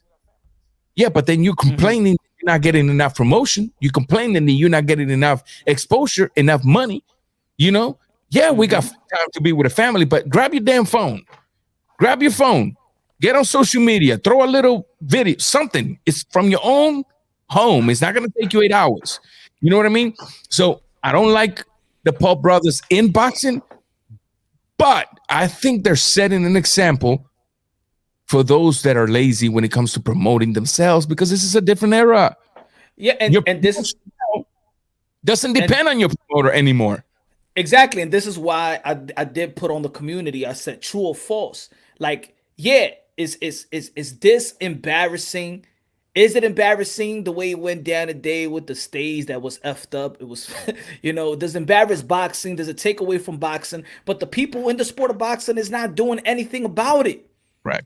It just can't be one or two. It just can't be Tyson Fury. See, Tyson Fury is actually helping out. See, he's doing a good service to Billy Joe Saunders, because he's actually helping promote a real fight that could actually be bigger, just because Tyson Fury now is implementing himself in this promotion. It builds up Canelo Alvarez and Billy Joe Saunders, you know. But these other guys, there's nowhere to be found. Jake Paul is taking over. He's gonna go to UFC. He's gonna go to boxing, and this is why I said, if I was Teofimo, I'll take advantage. Matter of fact, I'll be on the plane. I'll be in Miami today. Yeah. And I'll even be that. And I'll even, because in the end of the day, everybody likes the underdog. If he lets the whole world people know, like, yo, my man, I'm the takeover. Even the man of boxing, the guy, Floyd Mayweather, is trying to sabotage my pay-per-view. You got to say it. So then the people be like, oh, Diablo, mira Floyd Mayweather. People's going to eat that up. Because you got to understand there's a market. There's a market of people that hate Floyd. You take that, you could take that market and you know, you could wear it. There is a large market of that hates Floyd. You go after them, you good. Yeah. That's true too. That's true too. You gotta know how to play the game. You got it. Yeah. Could have had Teofimo. I mean, imagine Teofimo just going over there and dogging Mayweather. Yo, man, look, are you fighting a YouTube guy? You want to fight a champion real? You want to fight for real? Challenge him. You know what I mean? Even though it's going to be bullshit, but it makes that noise. Oh, Teofimo challenged Mayweather. You know what I'm saying? And you know what I know? It is like that, because when I did an interview before with Senior, and he said, come on, Flo, we'll fight you. That video was 80K on my channel. Yeah. So you know, got I forward that to them. A couple of when they was talking about the June 5th, and I told them, take advantage, because look, when you mention Floyd and y'all fighting him, it blows up. So take advantage. Y'all don't even have to change the date. Take advantage, but you gotta stay out there. One thing about Floyd Mayweather ain't take a break. He was out there. If he's not even scheduled to fight, he's going to be with Dancing with the Stars. If he ain't Dancing with the Stars, he's going to be in 24/7. He's going to be out there chilling with 50. He's going to be out there some way, somehow. He's going to be in WWE. He never took a break. In this boxing, you cannot take a... You want to be that star? You can't take a break. You can't. You gotta be focused. You just gotta be all about boxing. And by the time you hit that 30, mid-30s, you good. That's when you set. But you got to take advantage now. Oh, definitely. Floyd's a That's one of the ethics that I've always admired from Floyd. You know, he's a gym rat. He's constantly working whatever. And I've made reference to that in the past as well. You know, when freaking Caleb Plant talked about like, well, I ain't got enough time to fight Canelo. I'm like, why don't you? When your name is one of the ones that could potentially be the next one to fight this man, why aren't you in the gym constantly? You know what I mean? But somebody like Floyd Mayweather doesn't need to be a gym rat, yet he is. And somebody like Canelo doesn't need to fight 3 times a year, but he is. And when you look at these two dudes, what do they have in common? Although Floyd is retired, he's a legend. And when you look at Canelo today, he's a future Hall of Famer already at the age of 30, giving us 3 fights in less than 6 months, or in 6 months. 5. And so, 5, exactly. And so when you look at the other ones, you're like, what the hell was going on with the youngsters? Where they at? When was the last time Charlo fought? When was the last time any of these? You just don't see it. You see the lack of that's that new generation, man. I'm sorry. That's just how they're very content. You know that right there. Let me sit down because I need you to give me, but I don't want to work for it. You see what I'm saying? And this is why in these exhibitions, that's why you see the old guys coming back. They're like, they see the money that these guys don't see. They see it. Mike Tyson's like, I can't leave this money on the table. Just like Floyd Mayweather saying right now, I ain't gonna leave this money on the table. As a matter of fact, this money I can make right now could be for my great grandson. Facts. Yeah. You'd be stupid to leave that money there. And not only on the money side, Punch, on the legacy side. Why is it that we have an old man in Guillermo Rigondo calling out the toughest oppositions in his division, actually signing down and fighting them, and then we got this youngsters, they fighting the Linareses, the other one is fighting the I don't know who. We see the old cats still pushing for legacy, and the youngsters just pushing for the bag. Exactly. It's a different mindset. They're not relentless. They don't have that relentless in them. And that's that Jordan factor. That's that Kobe thing. You know, that's that, you know, the greatest of the greatest, that they don't stop working hard. They keep on working because they want to be the best. And to be the best, they know they got to beat the best. But these kids don't want to do that. They don't want to work that hard. They don't want to have to. I mean, this Garcia kid? He's been out for I don't know how long, and now he's back in fat camp. Now he's trying to train and trying to get back in. You know, why are you out of shape if you're still going to be boxing? Which you know what I mean? About Mikey Garcia? Yeah, you know what I mean? I'm like, that just makes no damn sense. And that's why the only thing I respect about Mayweather is, you know, work ethic. He doesn't have any other vices. His only vice is the gym. And the guy stays in shape no matter what. You've never seen him out of shape. You know what I mean? Why? Because he's always working. He's always working. And the UFC, you got George St. Pierre. Even though he's retired, guess what? The guy looks like he's ready to kick some ass at any moment. Why? Because he's always working. And so that these kids, they don't have that work ethic. You know, they're not always working at the gym. And maybe when they get to a little pinnacle, they're like, they made some money. Then they like, I'll take some time off. They don't have that. They don't aspire to be the greatest. They just aspire to be good. Mm-hmm. And if you look at something, Punch, we complain about boxing not getting the exposure that it used to have, right? And we complain as a fan, right? Knowing that there's fighters out there that could potentially give us mega fights if they were to just sit down, negotiate, and put ink in the paper, right? But this fighter nowadays, they're so concerned about preserving the Rolls Royce. They're so concerned about preserving the Versace robes. They're so concerned about preserving that, they saw me hanging out with such and such at the club. Look, I saw a video of Gervonta Tank Davis on Instagram. Probably, I think it was yesterday. The dude was drunker than a grape at a club. A dude that's facing 14 counts of I don't know what in some state. A dude that's really and truly, like you said, he ain't about legacy. He's strictly about the bag, And it's like, this is the kind of example that the new boxers is getting. This is the kind of example that the new boxing fan is getting. And and they're gonna accept it in the midst of their ignorance that they are. I think that, you know what, it's different people got different ceilings, man. I think is that's what it is. That I'll give you an example. All right, people in the Caribbean, right? Their dream, you talk to most of them, right? Their dream is to come to America, right? Just to make it here. And some of them, they'll come over here and they make it, and they in the hood in New York, right? You can see the Washington Heights or Harlem or Bronx. That's it. That was their dream back home, is just to make it here. But let's say a guy that was born here, our dream is to live in the Hamptons, right? So it's a different type of ceiling. So I think for them, they never, probably most of them never value themselves. So if they never thought about making $3 million and they hit $3 million, that's it. Sometimes if you're poor and you be like, if I only had $1 million, right? When you poor, you like, if I only had $1 million, you could throw, that's it. You never think about $100 million. So you don't even want to, you ain't even searching for it, because that's all you, but when you know your value, even when you ain't have it, when somebody could throw you $25 million, you'd be like, I'm worth more than that. Nah, let me sit down and negotiate that now. Facts. And I think a lot of these guys, you know what I'm saying, if you just could tell, man. You just could tell, especially guys in PBC, they just sitting around waiting for dates, waiting for Al Heyman to say, yo, you got a date. I don't give a damn when I'm gonna fight. I don't care about my legacy. I put all my trust in you, Al. Just give me a date. And you like Keith Thurman, sitting around for almost 2 years.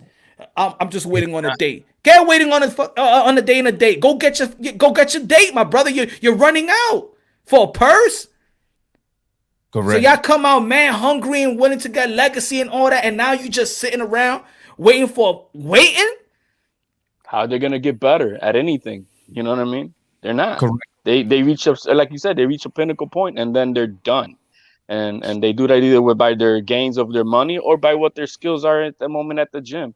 But look, Canelo, I don't think he's the greatest technical boxer. I mean, it's born skill wise. Hell no, I by no means. Mm-hmm. But exactly. What he's done is that he's dedicated himself all 24 hours a day working at the gym. And so that work is paying off compared to the lazy bums who may have natural born talent that are faster, greater reflexes, are stronger, but because they don't work hard at it, this guy right now is overachieving his natural born talents because he's putting in the work. Yeah, and you rather take, and if you're a coach or a trainer of any sense or any sport, you would rather take that kid that is probably see average talent, but work real hard than the A guy that doesn't. Bro, Bruce Lee was asked once if he had the opportunity of reopening a school, what kind of students you looking for? You want talented students or you want hard workers? He said, I'd rather have a hard worker, because a hard worker is like a raw dog. I can shape him in whatever form I want without questions, and he'll just do it. And that is nothing but work ethic. Look at Canelo Alvarez, since we're kind of talking about him.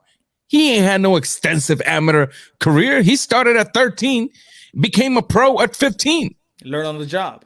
15 years old, fighting grown men, right? And then we seen that little kid come to Miami, Florida. He got rocked by Cotto's brother, right? Everybody thought this little boy is just a hype job, but the little boy kept growing. Then he fought Floyd. He wasn't ready for Floyd. He lost against Floyd. And then he fought the number 154 pounder in Austin Trout. He beat Austin Trout. He fought at Islam de Lara. Whether you thought that he won or lost, he fought at Islam de Lara. And then all you see was this guy kept progressing. Along the journey, he did have some BS fights. Amir Khan, Carlos Valdemir, Rocky Fielding. But like what everybody else. Mm-hmm. Yeah, exactly. Like what you cannot say about this cat is that everything's being served in a silver platter. That guy's been earning everything he's got today. You cannot, you can look in. Mayweather feels so threatened by this cat that he had to throw the fallacy out there today talking about, Tank's the representative of boxing. Yeah, you kidding me? Tank is worth less than Akia Rios. When you talk freaking Canelo Alvarez, you talk about a Rolls Royce. You're talking about a Bugatti Veyron, a Koenigsegg. How you gonna say that this little kid, that the most we've seen him in the last few months is in mug shots, that this is the representative of boxing? No, all it is you hurt because you were once the face of boxing, and now you're not. Canelo is, and why is he the face of boxing? Because just like you, Floyd Mayweather, he's a workaholic.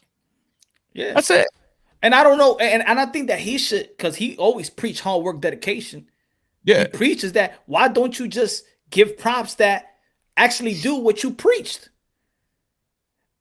Like, why you just can't give props? What hurts you, Floyd? See, this is yo, journalists. I'm gonna say yo, and I'm gonna speak to people with the cameras. Everybody today that be around Floyd, that gets the chance to be around Floyd. How about you grow some fucking balls and ask him great questions? Yo, y'all dudes, y'all there for nothing. Y'all there with your cameras. Y'all don't ask some real questions, bro. Y'all ask them the same rhetorical questions time and time again. Why do you hate the past so much? Why do you hate the present so much? Why don't you want to give Canelo Alvarez credit? Why don't you want to give Muhammad Ali credit? Who has done something to you so bad, Floyd, that you just, you know what? When he answered that, no lie, I will promote myself. If it was me, or if I was just there and the guy would have asked him, who's the face of boxing? He would have said Javante Tank Davis. I would have said bullshit. And I would have walked out like that. Like, bullshit. Get out of here, Floyd. Stop it. Stop it, Floyd. Correct. You know what I'm saying? Like the he's got a grandioso complex. He's got, there's a lot of things that go behind his personality. That's a fact. There's a lot of things that go behind his personality that, it's psychological, you know what I mean? That we're not going to really truly understand. But he does have a grandioso personality. He thinks he's on a God status. He doesn't want to help his community. I mean, why not? I don't understand that. Why if he's so rich, have you heard him giving any money out to help people out like the real wealthy people have done? You know what I mean? No, he hasn't. No, I think there's money problems behind this thing, and the thing is, it's not out yet. He does have money problems. He lives a lifestyle beyond what he can really afford, and eventually that money's gonna run out, and that's why he has to do what he's got to do. I mean, why does he have to fight if he's already done and he's so wealthy? It's because he needs the money. If he makes smart investments. I also think in answering what that's why he couldn't answer that question about he couldn't answer the question about can you give out some investment tips? He can't answer something he doesn't know, man. The guy doesn't know shit about investments. Remember, he's as dumb as a brick. And I think that's where remember insecurities come. Remember what Floyd said, Punch. He said, "Hey man, I'm the best at this, man. I'm the GAOT." Yeah. Yo, good looking out, Anthony Lopez Jr. What's up? Give me that fight with Floyd. You gotta have him on speed dial the way you praise him. Sorry, Punch, forgive my nonsense. Good looking out. But in answering what you was talking about, the media with the people with the camera, and why don't they grow some testicular fortitude, is they trying to hold that little cred, brother. They not trying to lose the access, because look at what happened to Ellie Seckbach. Ellie Seckbach can't cover no Tyson Fury. Tyson Fury will kick him out. Yeah, you know what I mean. And so, but I'm gonna tell you like this: that's Ellie Seckbach's fault, because what Ellie Seckbach, and hey, I respect Ellie Seckbach's grind. The dude go out there, he's grind, but he does a video, show favoritism. Then when he's talking about the other, show favoritism as well. Yo, just keep it unbiased. You already got the door open. You already got the door open. You know what I'm saying? And I think that's what it is. That's what it is. If we only knew the importance of us with a camera there, by just asking the right question, by just challenging these people, right? If we only knew the importance and the responsibility that carries, I think people would just do it. But we're just there to say, I got Floyd in my channel, man. Hey, go check it out. I got Floyd in my channel, man. That's it. I don't give a damn. You got Floyd in your channel.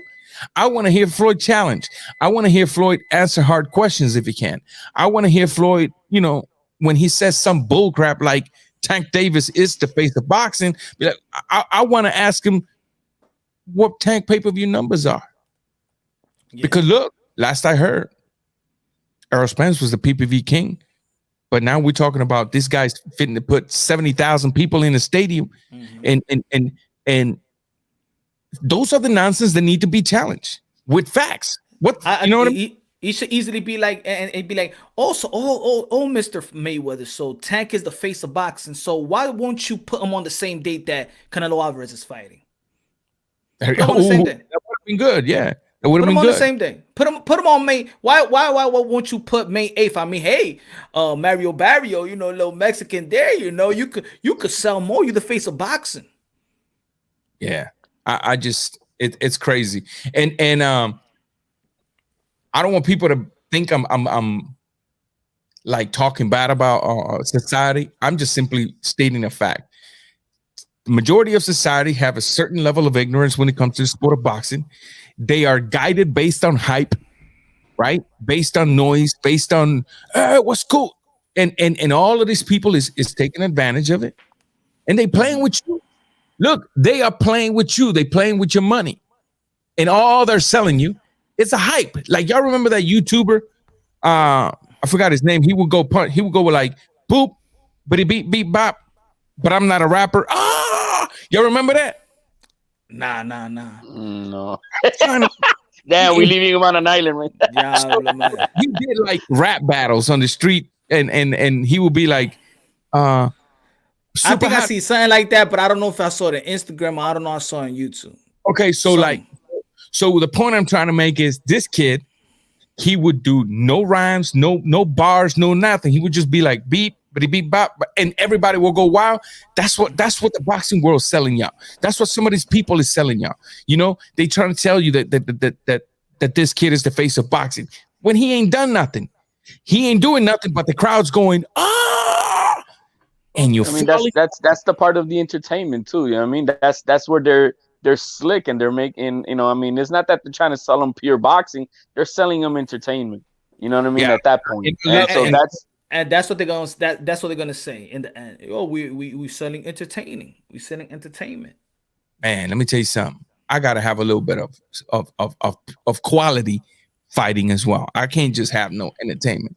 You know what I mean? I like the entertainment. I welcome the entertainment. I'll mix it with the good fight. But I don't know. I can't just survive on hype. You know? And that's where the differences are. You know, there's people out there who, you know, hey, I'm gonna go to Taco Bell. That's not a Mexican food. But hey, there's how many Taco Bells are out there and how much money are they still making? Yet there's a lot of us that say, hell no, we're not gonna go there. I'm gonna go to, you know, Zacatecas. I'm gonna get my whatever it is, you know, authentic food. But you know, so what sells, and that's the problem. I mean, if it's gonna sell, it sells. Now, if the boxing purists want to do a better job at it, they got to do a better job at promoting, and they're not doing it. And for those, and I'm gonna say this, yeah, people want to listen up, because for those, you know, haters and stuff like that, like to say, Canelo Alvarez, that why doesn't he fight? You know, the stigma is the fake stigma by the racist Akaka TV. Wants to say that this person, Canelo Alvarez, doesn't fight black fighters, right? Akaka TV, little racist mother effer you. How about, why won't you say Floyd Mayweather? Why doesn't he give those black fighters a chance to break real bread? Why don't he give KSI a chance to actually beat Logan Paul in the exhibition? Why don't he fight him? That Logan Paul, that KSI actually trained in the Mayweather gym. Why don't you break bread with that guy?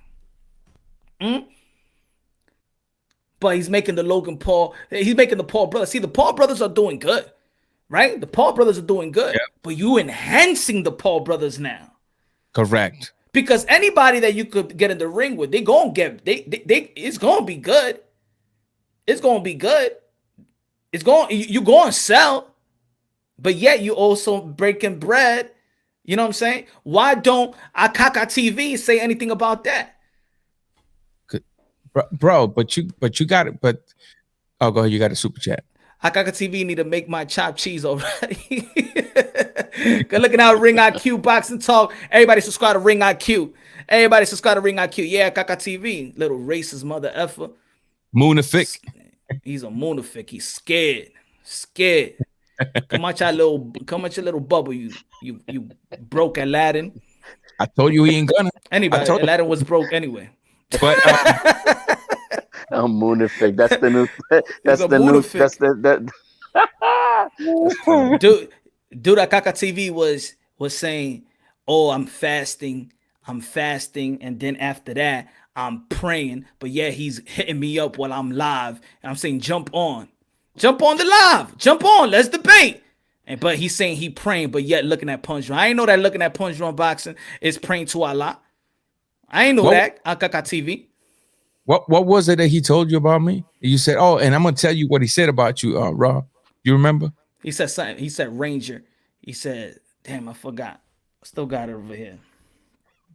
But because he meant like he didn't know me, right? He said, "And I don't know you, and you don't got nobody." So I'm like, if you don't know me, how you know that I know Ranger?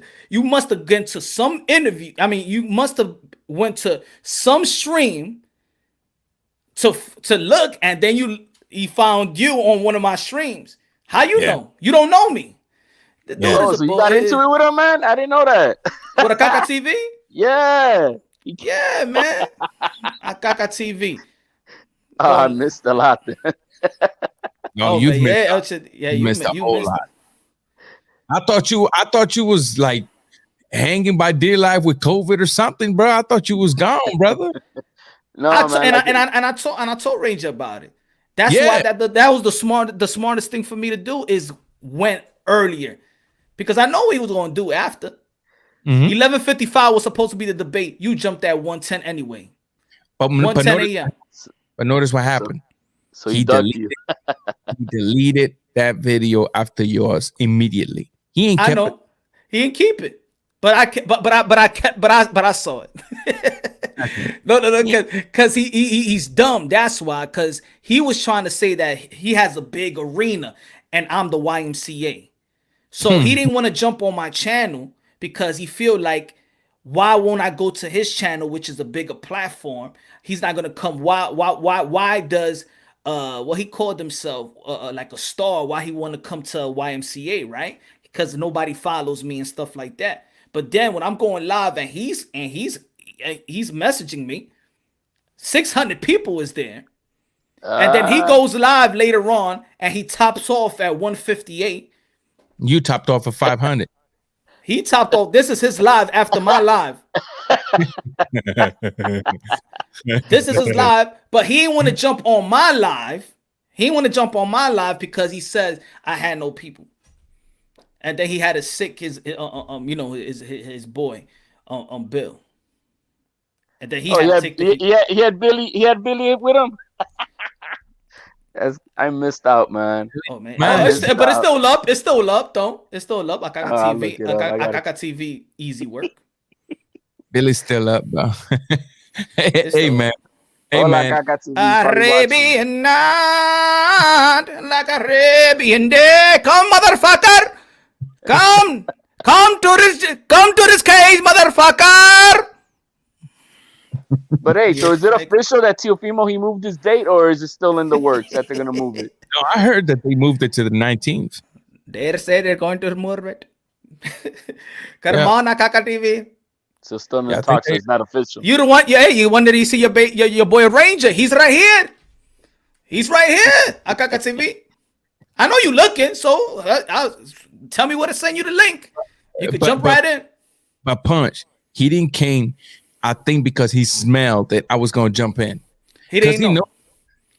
Man, he knows if I pull out some receipts, he's I'm not gonna say his career's over, because like I said, there's a level of ignorance out there that you can take advantage of, and people's just gonna fly with it without even doing investigation, right?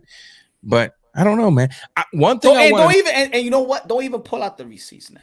Do it if he has the balls that we know that he don't have the balls to jump in and get out of his bubble and jump on live. That's it. I already proved to you that your arena is not the place where, oh my God, it is. You want to talk boxing, and I don't have the reputation of muting, lowering the volume, hanging up on people. So jump on Akaka TV. Have faith. He stopped quote unquote challenging me when I told him, hey yo, well, you know, I'm constantly traveling for my job. I'm gonna fix something up with a few gyms around your area in Greenville, North Carolina, and then me and you can get in there, and you can show your peoples that you know more boxing than me. But we're gonna do it in the ring. You and I. You don't have to come to me. I'll go to you, because when this was happening, I was constantly going to North Carolina and South Carolina about once a week, and so after that, he blocked me everywhere. I'm blocked everywhere. And then they're sending me screen recording shots of his shows where he's saying that, because, you know, Raw Boxing TV ducked my smoke. I'm like, dude, how am I ducking your smoke when I've been inviting you and I've been trying to get to you, but you got me blocked everywhere. You got me blocked everywhere. You know what I mean? So I knew when you called me that night, I was in Chicago. When you said, you know, hey, I might get this dude, I knew he wasn't going to do it. He's not. Yep. He's not going to step out of his comfort zone for two reasons. One, Bill. Two, Dante's Boxing Nation. I hold on, I got you right here. Yo, Transcendent Sports Channel. Good looking out, my brother Carlo. Shout out to my Filipino people out there, man. Man, I miss you, my brother. You got to come out here, my brother. If it ain't from Punch, it's fake news. Tell them, Transcendent Sports. Everybody subscribe to Transcendent Sports, bro. Yo, ring. Matter of fact, let the information be out there. Yo, Victor Cortez. Good looking out. Oh, ya tú sabes, el sazón. Good looking out. Appreciate you, Victor. Appreciate you. God bless you. He said, espérate. Él está en North Carolina. Se lo digo así mismito. I will be in North Carolina May 22nd. Greenville, North Carolina. Henry Cedeño Martin is going to be fighting May 22nd, North Carolina. I will be in North Carolina May 22nd. So y'all could cut it up, send this message to the dude. If you want that work, because you came out your mouth in a message, I will be in North Carolina May 22nd. And if I were you, I suggest you hit me up. Where you going to be at? I'm even preparing you. Prepare your crew. Prepare who you want. Prepare your cameras. The slick shit, remember, this is a small world. The slick shit that you send me, I am going to see you one day. Yep. I am going to see you. I'm going to be in North Carolina May 22nd, motherfucker. And you better send me the message that you send me, and you better give me your address. Hey, somebody gonna bitch ass Munafik. It's gonna be. You think he puts on the gloves on, man? You think he hits the pads, bro? No. He says some slick shit. But me, I can't write. I can't go back and forth and write that. It's a small world. I'm gonna tell you like this, man. Any problem I have with a dude, any problem, man. This is a small world. Yo. I see the dude. It don't have to be a year. It don't have to be 2 years. Yo, I've called dudes. I can have a beef in New York, and then I'm on vacation in Miami. The dude, oh yo, you know, it was just, you know what I'm saying? Yeah. You never know. There's a small world. So the slick shit that you said, I keep it. But just remember, you gonna have to answer to that shit, that slick shit that you sent me. You gonna have to answer to that, Kaka TV. May 22nd, I will be in North Carolina. You know how to contact me because you contact me at IG Live. Let me know what address, and we could set something up, bitch. Yep. Diablo, cosa tan caliente. But the thing we can have a dialogue, or we could scrap up 5 minutes. I got the old school feel. You feel me? And we could shake hands after that.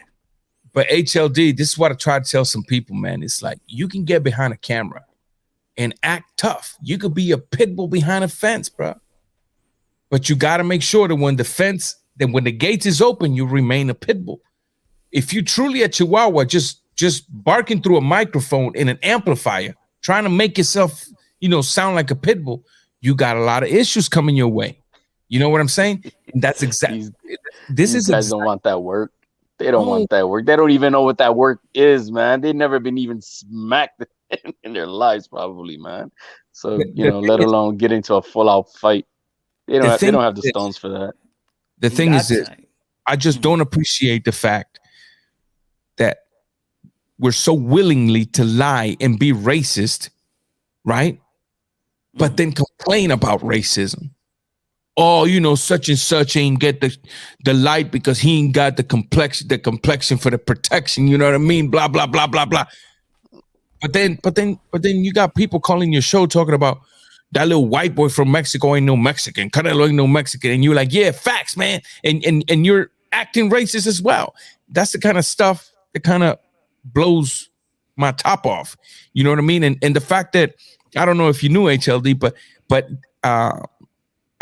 Akaka TV and Dante's Boxing Nation, I got those two dudes a little higher than when they were nothing. When Akaka TV had 150 subscribers, I had them both in my other channel that I closed, and then I had them on Raw Boxing TV. And then when Dante Boxing Nation had 850 subscribers, I had them over my my channel, because back then, I can tell you this with all honesty, back then, matter of fact, so people could know, because what you're saying right now, people may not know. So just give them the beginning of the relations with Dante and Akaka TV. So what you're saying right now, because I understand what you're saying, but the people that's probably listening, we're like, what were you talking about? Go ahead.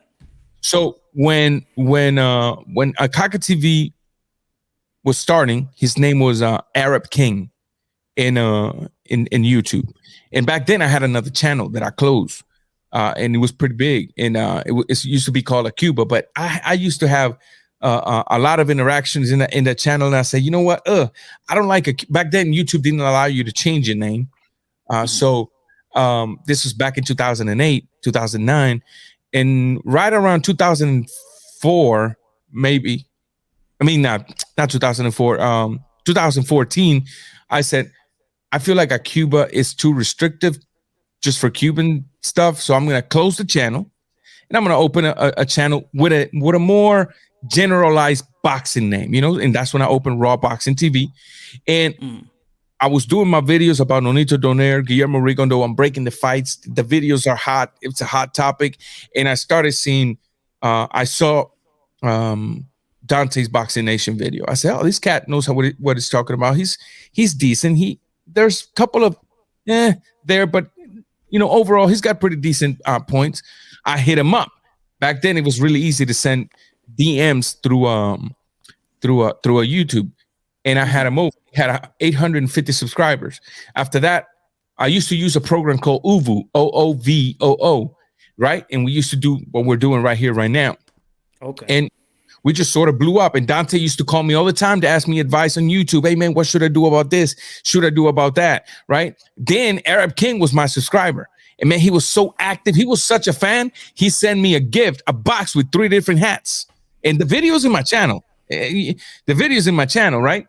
And I said, let me get this kid in my channel, because in the same way I do today, open platform, I used to do it back then. I used to just allow whoever wanted to come in, chop it up with me, spend some time with my subscribers, right?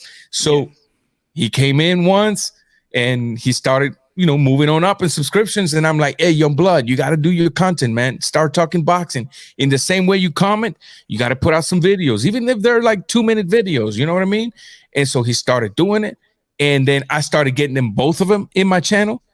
And, after that, I took my break, and they went on. But when I came back, man, I ran into 2 totally different dudes. I ran into 2 totally different dudes. Dante's Boxing Nation. Back then, they wasn't about the hell no. Baiting. Hell and to be no. honest, I don't know too much about Dante. I don't know too much about, so I won't speak on them. So I'll speak on Akaka TV. That's the reason That's the reason I used to ride with them, because they would speak on things based on facts. Example. When we would touch the issues of racism in the YTBC, let me say this before you I support you, mi hermano, a Cuba, and Punch. Keep doing your thing. Thank you, Jorge. Thank you. I appreciate it, my brother. God bless you. So, when we would speak about racism, the first time we done it was on the build up to the fight of Nonito Donaire versus Guillermo Rigondo, where in a video that we did together, which is when I introduced him to my audience, people started coming in talking about like, you guys are just defending that, NIGGA, feed that monkey a banana and send him back home before Nonito kills him, right? That's a clear case of racial comments right there. That's when we would touch on the subject. When we had evidence, we didn't make everything about racism, mainly because not everything is about racism. Not every disagreement between two different ethnic groups is about racism. And so we would never go into let's create content out of smoke just to get likes and views, right? Never. That's what, when I came back, man, I was shocked. This was not the dudes that I used to be cool with. This was Dante, Aki. They just changed, man. They when I left them, they were blue. When I came back, they were red. Like two totally different people, man. Diablo, you went from Democrat to Republican, but don't throw the red people Just like that. bro. Yo, Ring IQ in the building. Everybody subscribe to Ring IQ. Subscribe to Raw Boxing TV. HLD, he just came out of jail, so I don't know if you still got your chance. Ring, talk to me, my brother.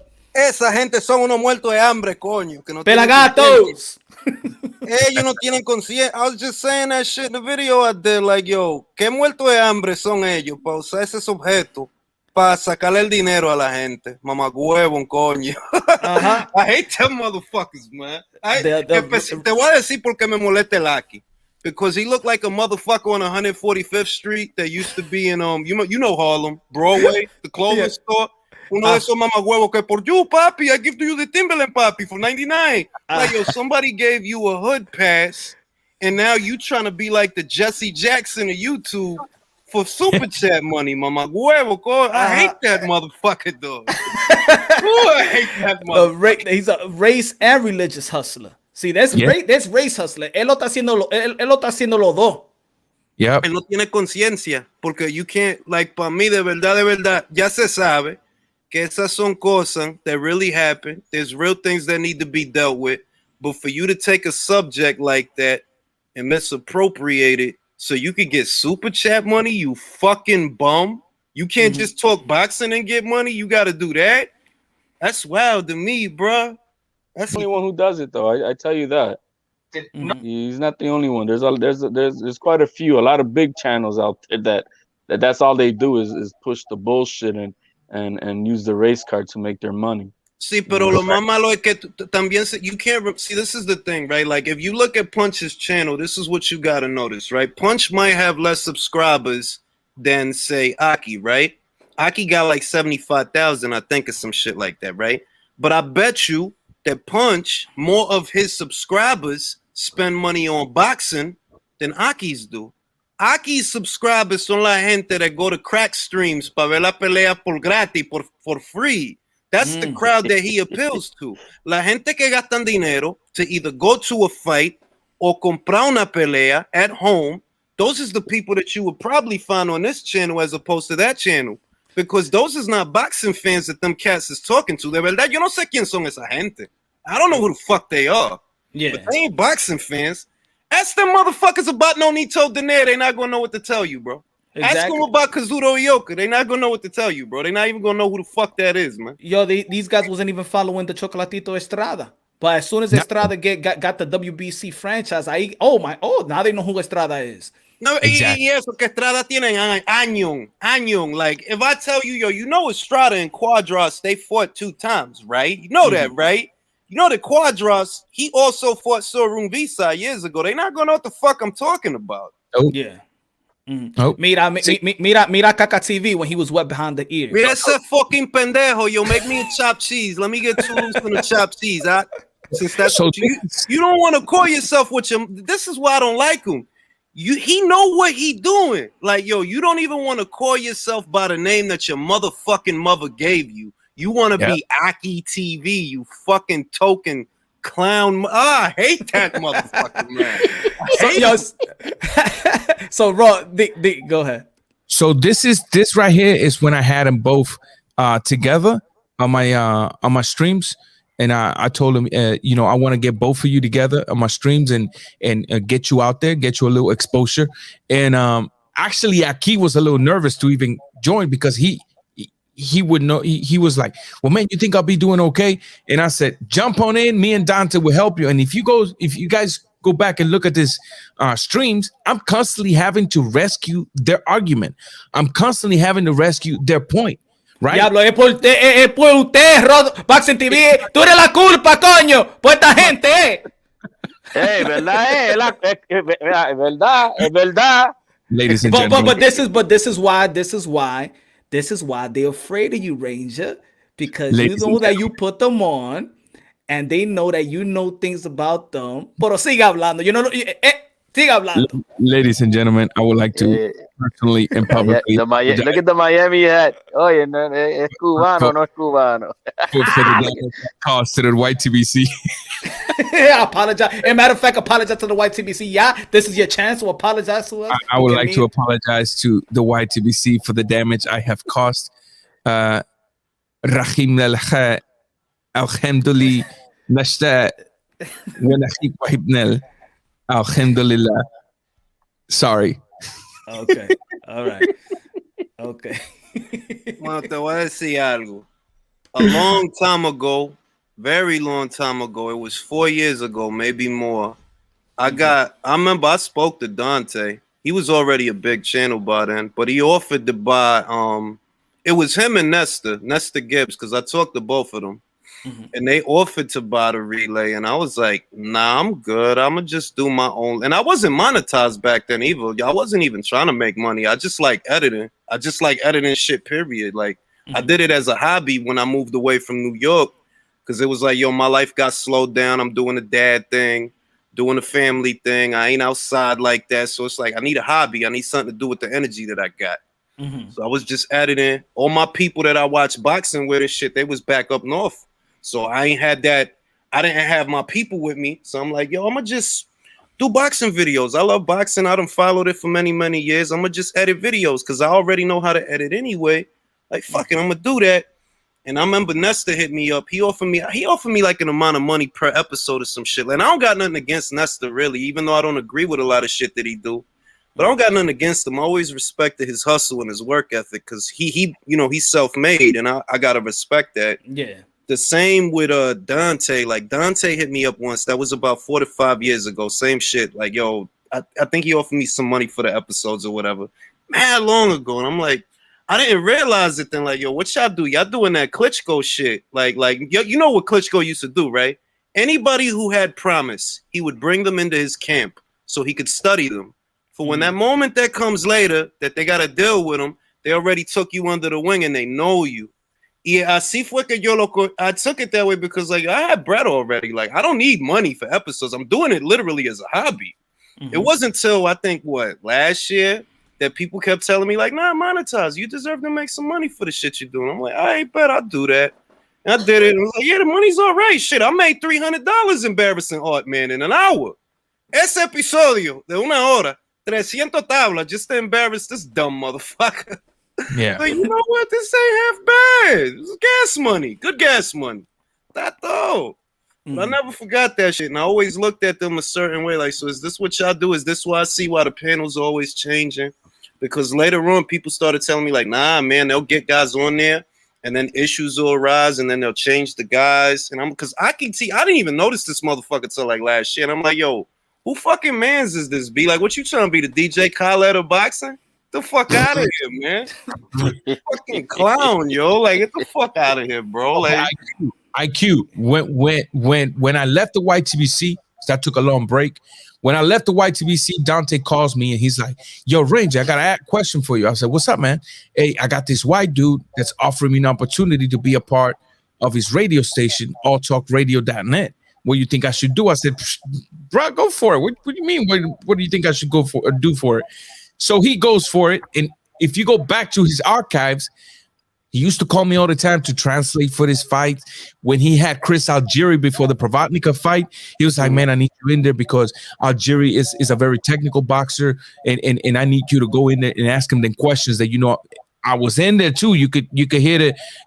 Back then, if you notice the way he implemented his content, you cannot find no race baiting back then. You cannot find all these fallacies back then.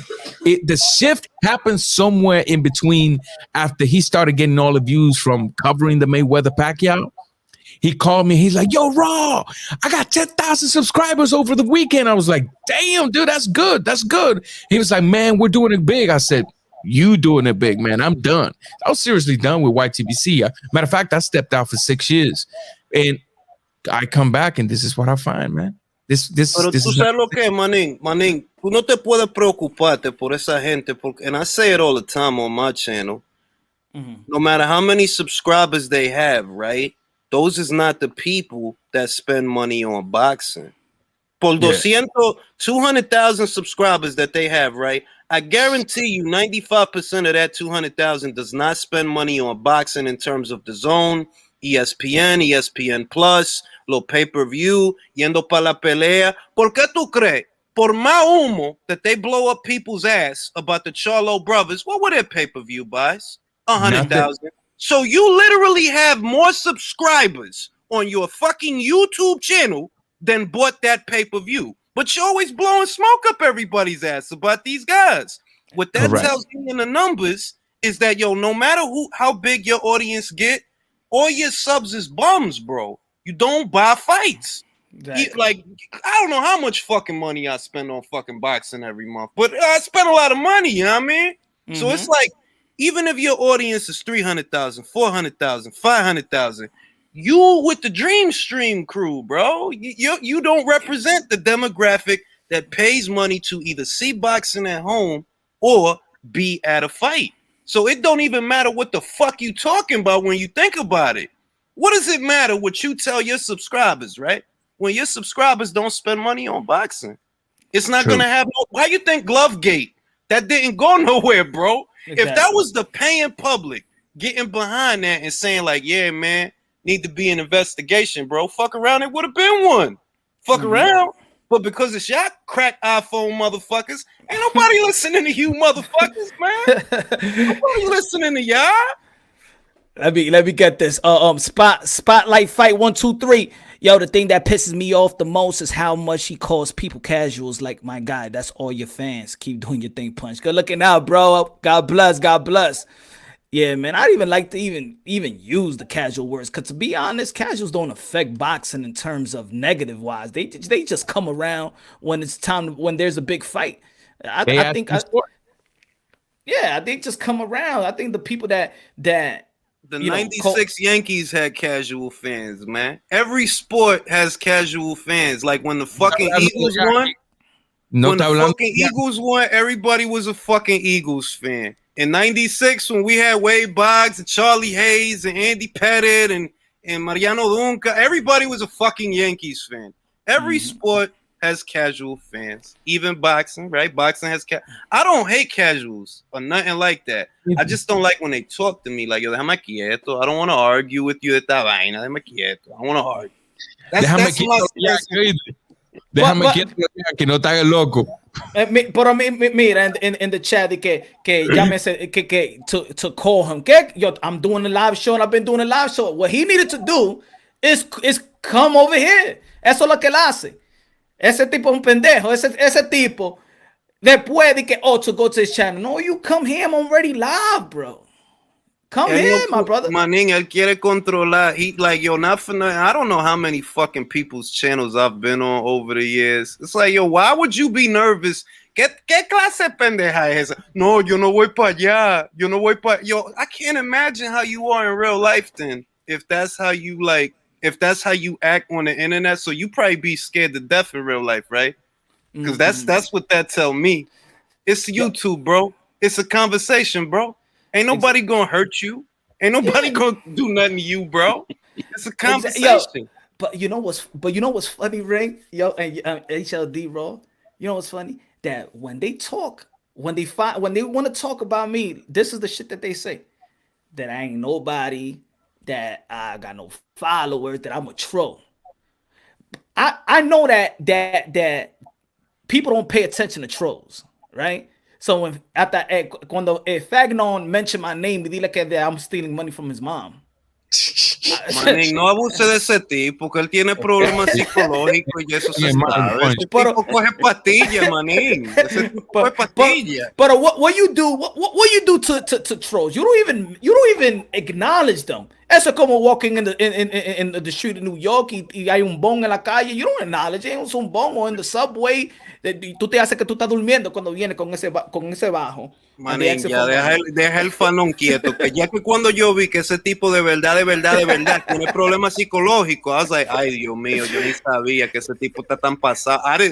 That's when I like, yo, be merciful, bro, because that dude legitimately has psychological problems. When I seen the video of him wilding, yo, I was laughing, but I was like, yo, he was like, yo, but you remember cuando estaba diciendo, yo, he was saying, see, I went to the street, no Latinos got me, like no Latinos stabbed me, because I was like, oh, there's no such thing as Latinos. I said, oh, there's no such thing as Latinos. He said, we just a bunch of black niggas that speak Spanish. That's what he said. There's no such thing as Latino. I said, oh, you gonna see a Latino one day that's gonna pop in your face. And that's why after that he made it. I was walking and I had all red and look, nobody touched me. That's what it was. Yo, I was in his head, bro. But he's like, honestly, you gotta be like that dude. And honest to God, that's just me being merciful. It's like, yo, you legitimately have psychological problems. So if I don't want to antagonize or aggravate your condition, if I look at him, he looks schizophrenic. Because I worked at a hospital, I did security at a hospital. I had to do a lot of one-on-ones with a lot of either suicidal, homicidal, mental type of motherfuckers. Right? You got to do the one-on-one. You got to watch them. Make sure they don't hurt nobody. I look at that cat and I look at his eyeballs because that's where it is. That's where you could tell where it's at. That dude's schizophrenic, bro. Like he got schizophrenia. Like he probably on Seroquel or some shit. And when he started bugging out, either the Seroquel is not working no more, or they got to give him some new shit. Because I looked at dude eyeballs. I'm like, yo, he got them same crazy patient eyes, bro. That's the eyes that he got. Like, I ain't gonna say nothing to him. I'm gonna leave him alone. God bless him. I hope he get better and get better. God bless. Because dude is legitimately sick. Like when I seen that, I was laughing, but I felt bad. Like, wow, yo, this dude is legit crazy. Yeah. Pero no, I'm just he was like Douglas Fisher was he was paying me to do that shit. Yo, he said that Fisher was paying me to do that. You gonna get this young man in trouble. I'm like, yo. He got paranoid delusions, bro. That's another tell that he's schizophrenic. Like he said, I call 78 when I want to travel because he the jam. I'm like, so you definitely schizophrenic because paranoid delusions are a tell of a schizophrenic person. That and the fucking street candy. One of the two. Dime, mi amor, dime, no me pegue, ya voy para allá. Yo voy para allá, no te preocupes, bro. Yo, esta mexicana me va a matar, brother. Tengo que irme. Pues vete, que that's how HLD left. Yo también voy a estar despidiendo. La cama me está llamando. Que tú sabes que las mexicanas aplican esa ley secreta cuando uno está durmiendo.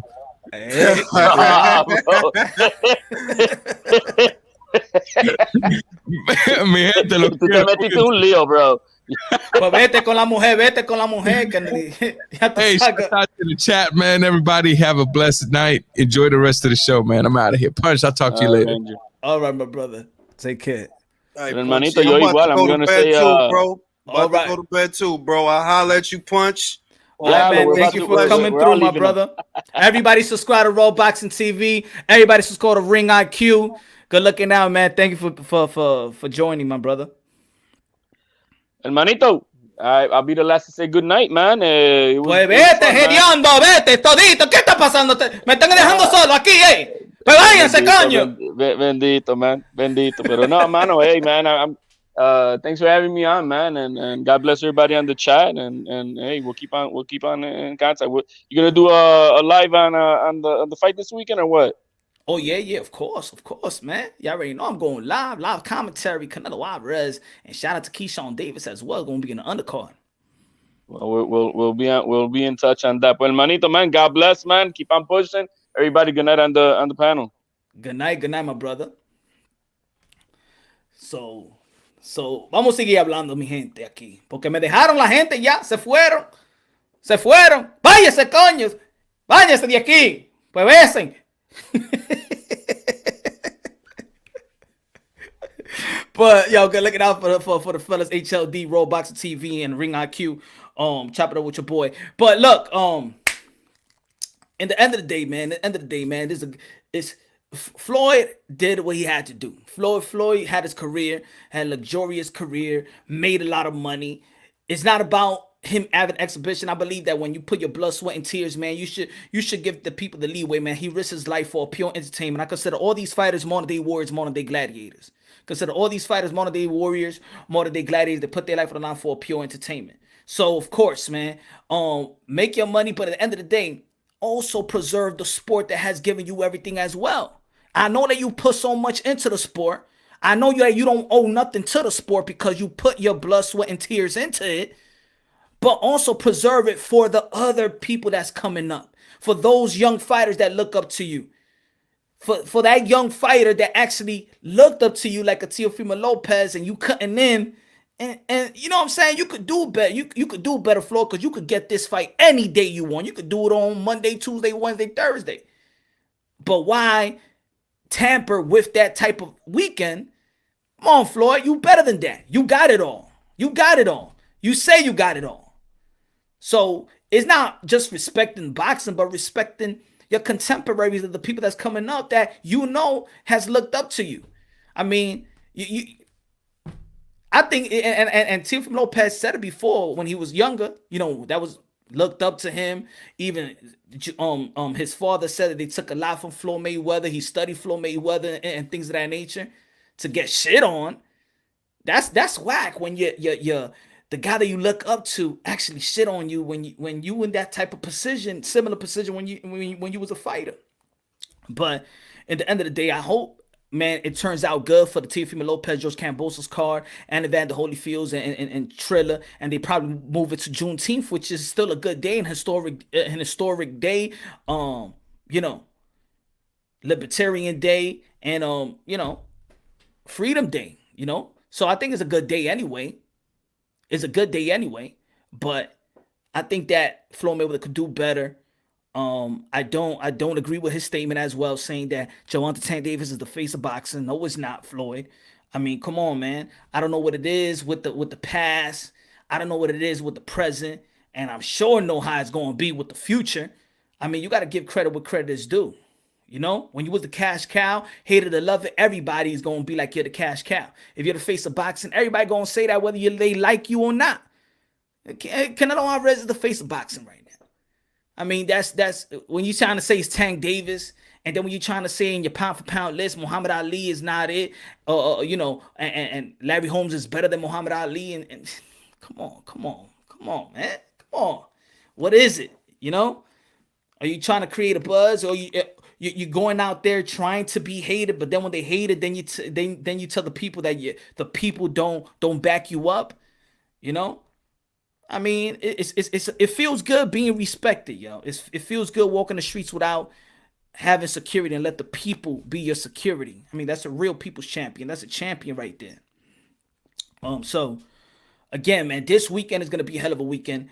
Canelo Alvarez, Billy Joe Saunders, Dallas, Texas is gonna be good.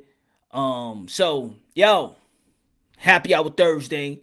Thank you for the people that was tuning in. Tomorrow, probably gonna go live. Talk about the prediction.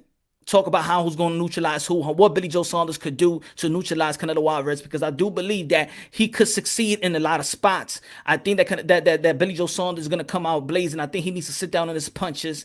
let Canelo Alvarez know, let him feel his power early, so there could be some. I believe that Canelo Alvarez is gonna have to make some type of adjustments. All right, hasn't faced a lot of southpaws, and it hasn't been real easy for Canelo Alvarez versus southpaws. So I think that. And even though that Canelo Alvarez have seen a lot of looks, have seen the Russian style, has seen the Cuban style, has seen the American style with Mayweather, has seen a lot of styles and different, different tall guys, short guys, guys that are veteran, future Hall of Famers, young hungry lions or whatever. Canelo Alvarez have grown substantially.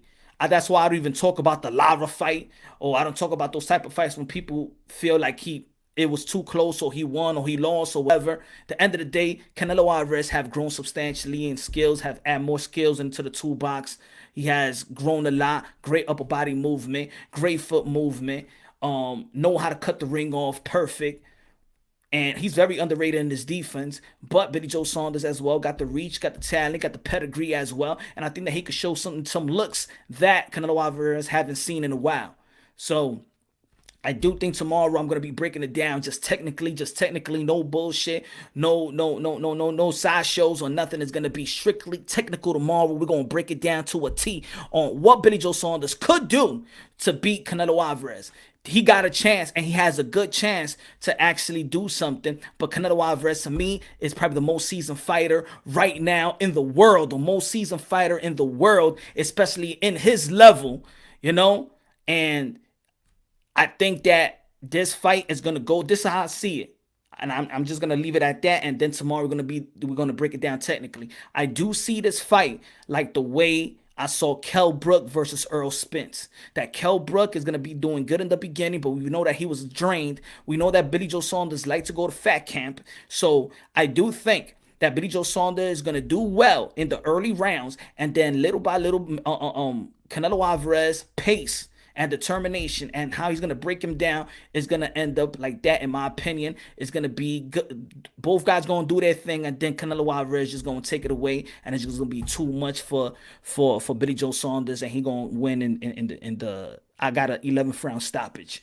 my opinion. But I'm going to tell you tomorrow, and really, I don't want to sound too one-sided, because I think that Billy Joe Saunders could do certain good things in that ring come Saturday night. So y'all already know, man. Subscribe to the channel, hit the notification bell, get my updated videos. I love y'all. God bless, and on to the next. Hey, it's your boy, El Sazón, El Adobo, El Borracho. Love y'all. God bless, and on to the next.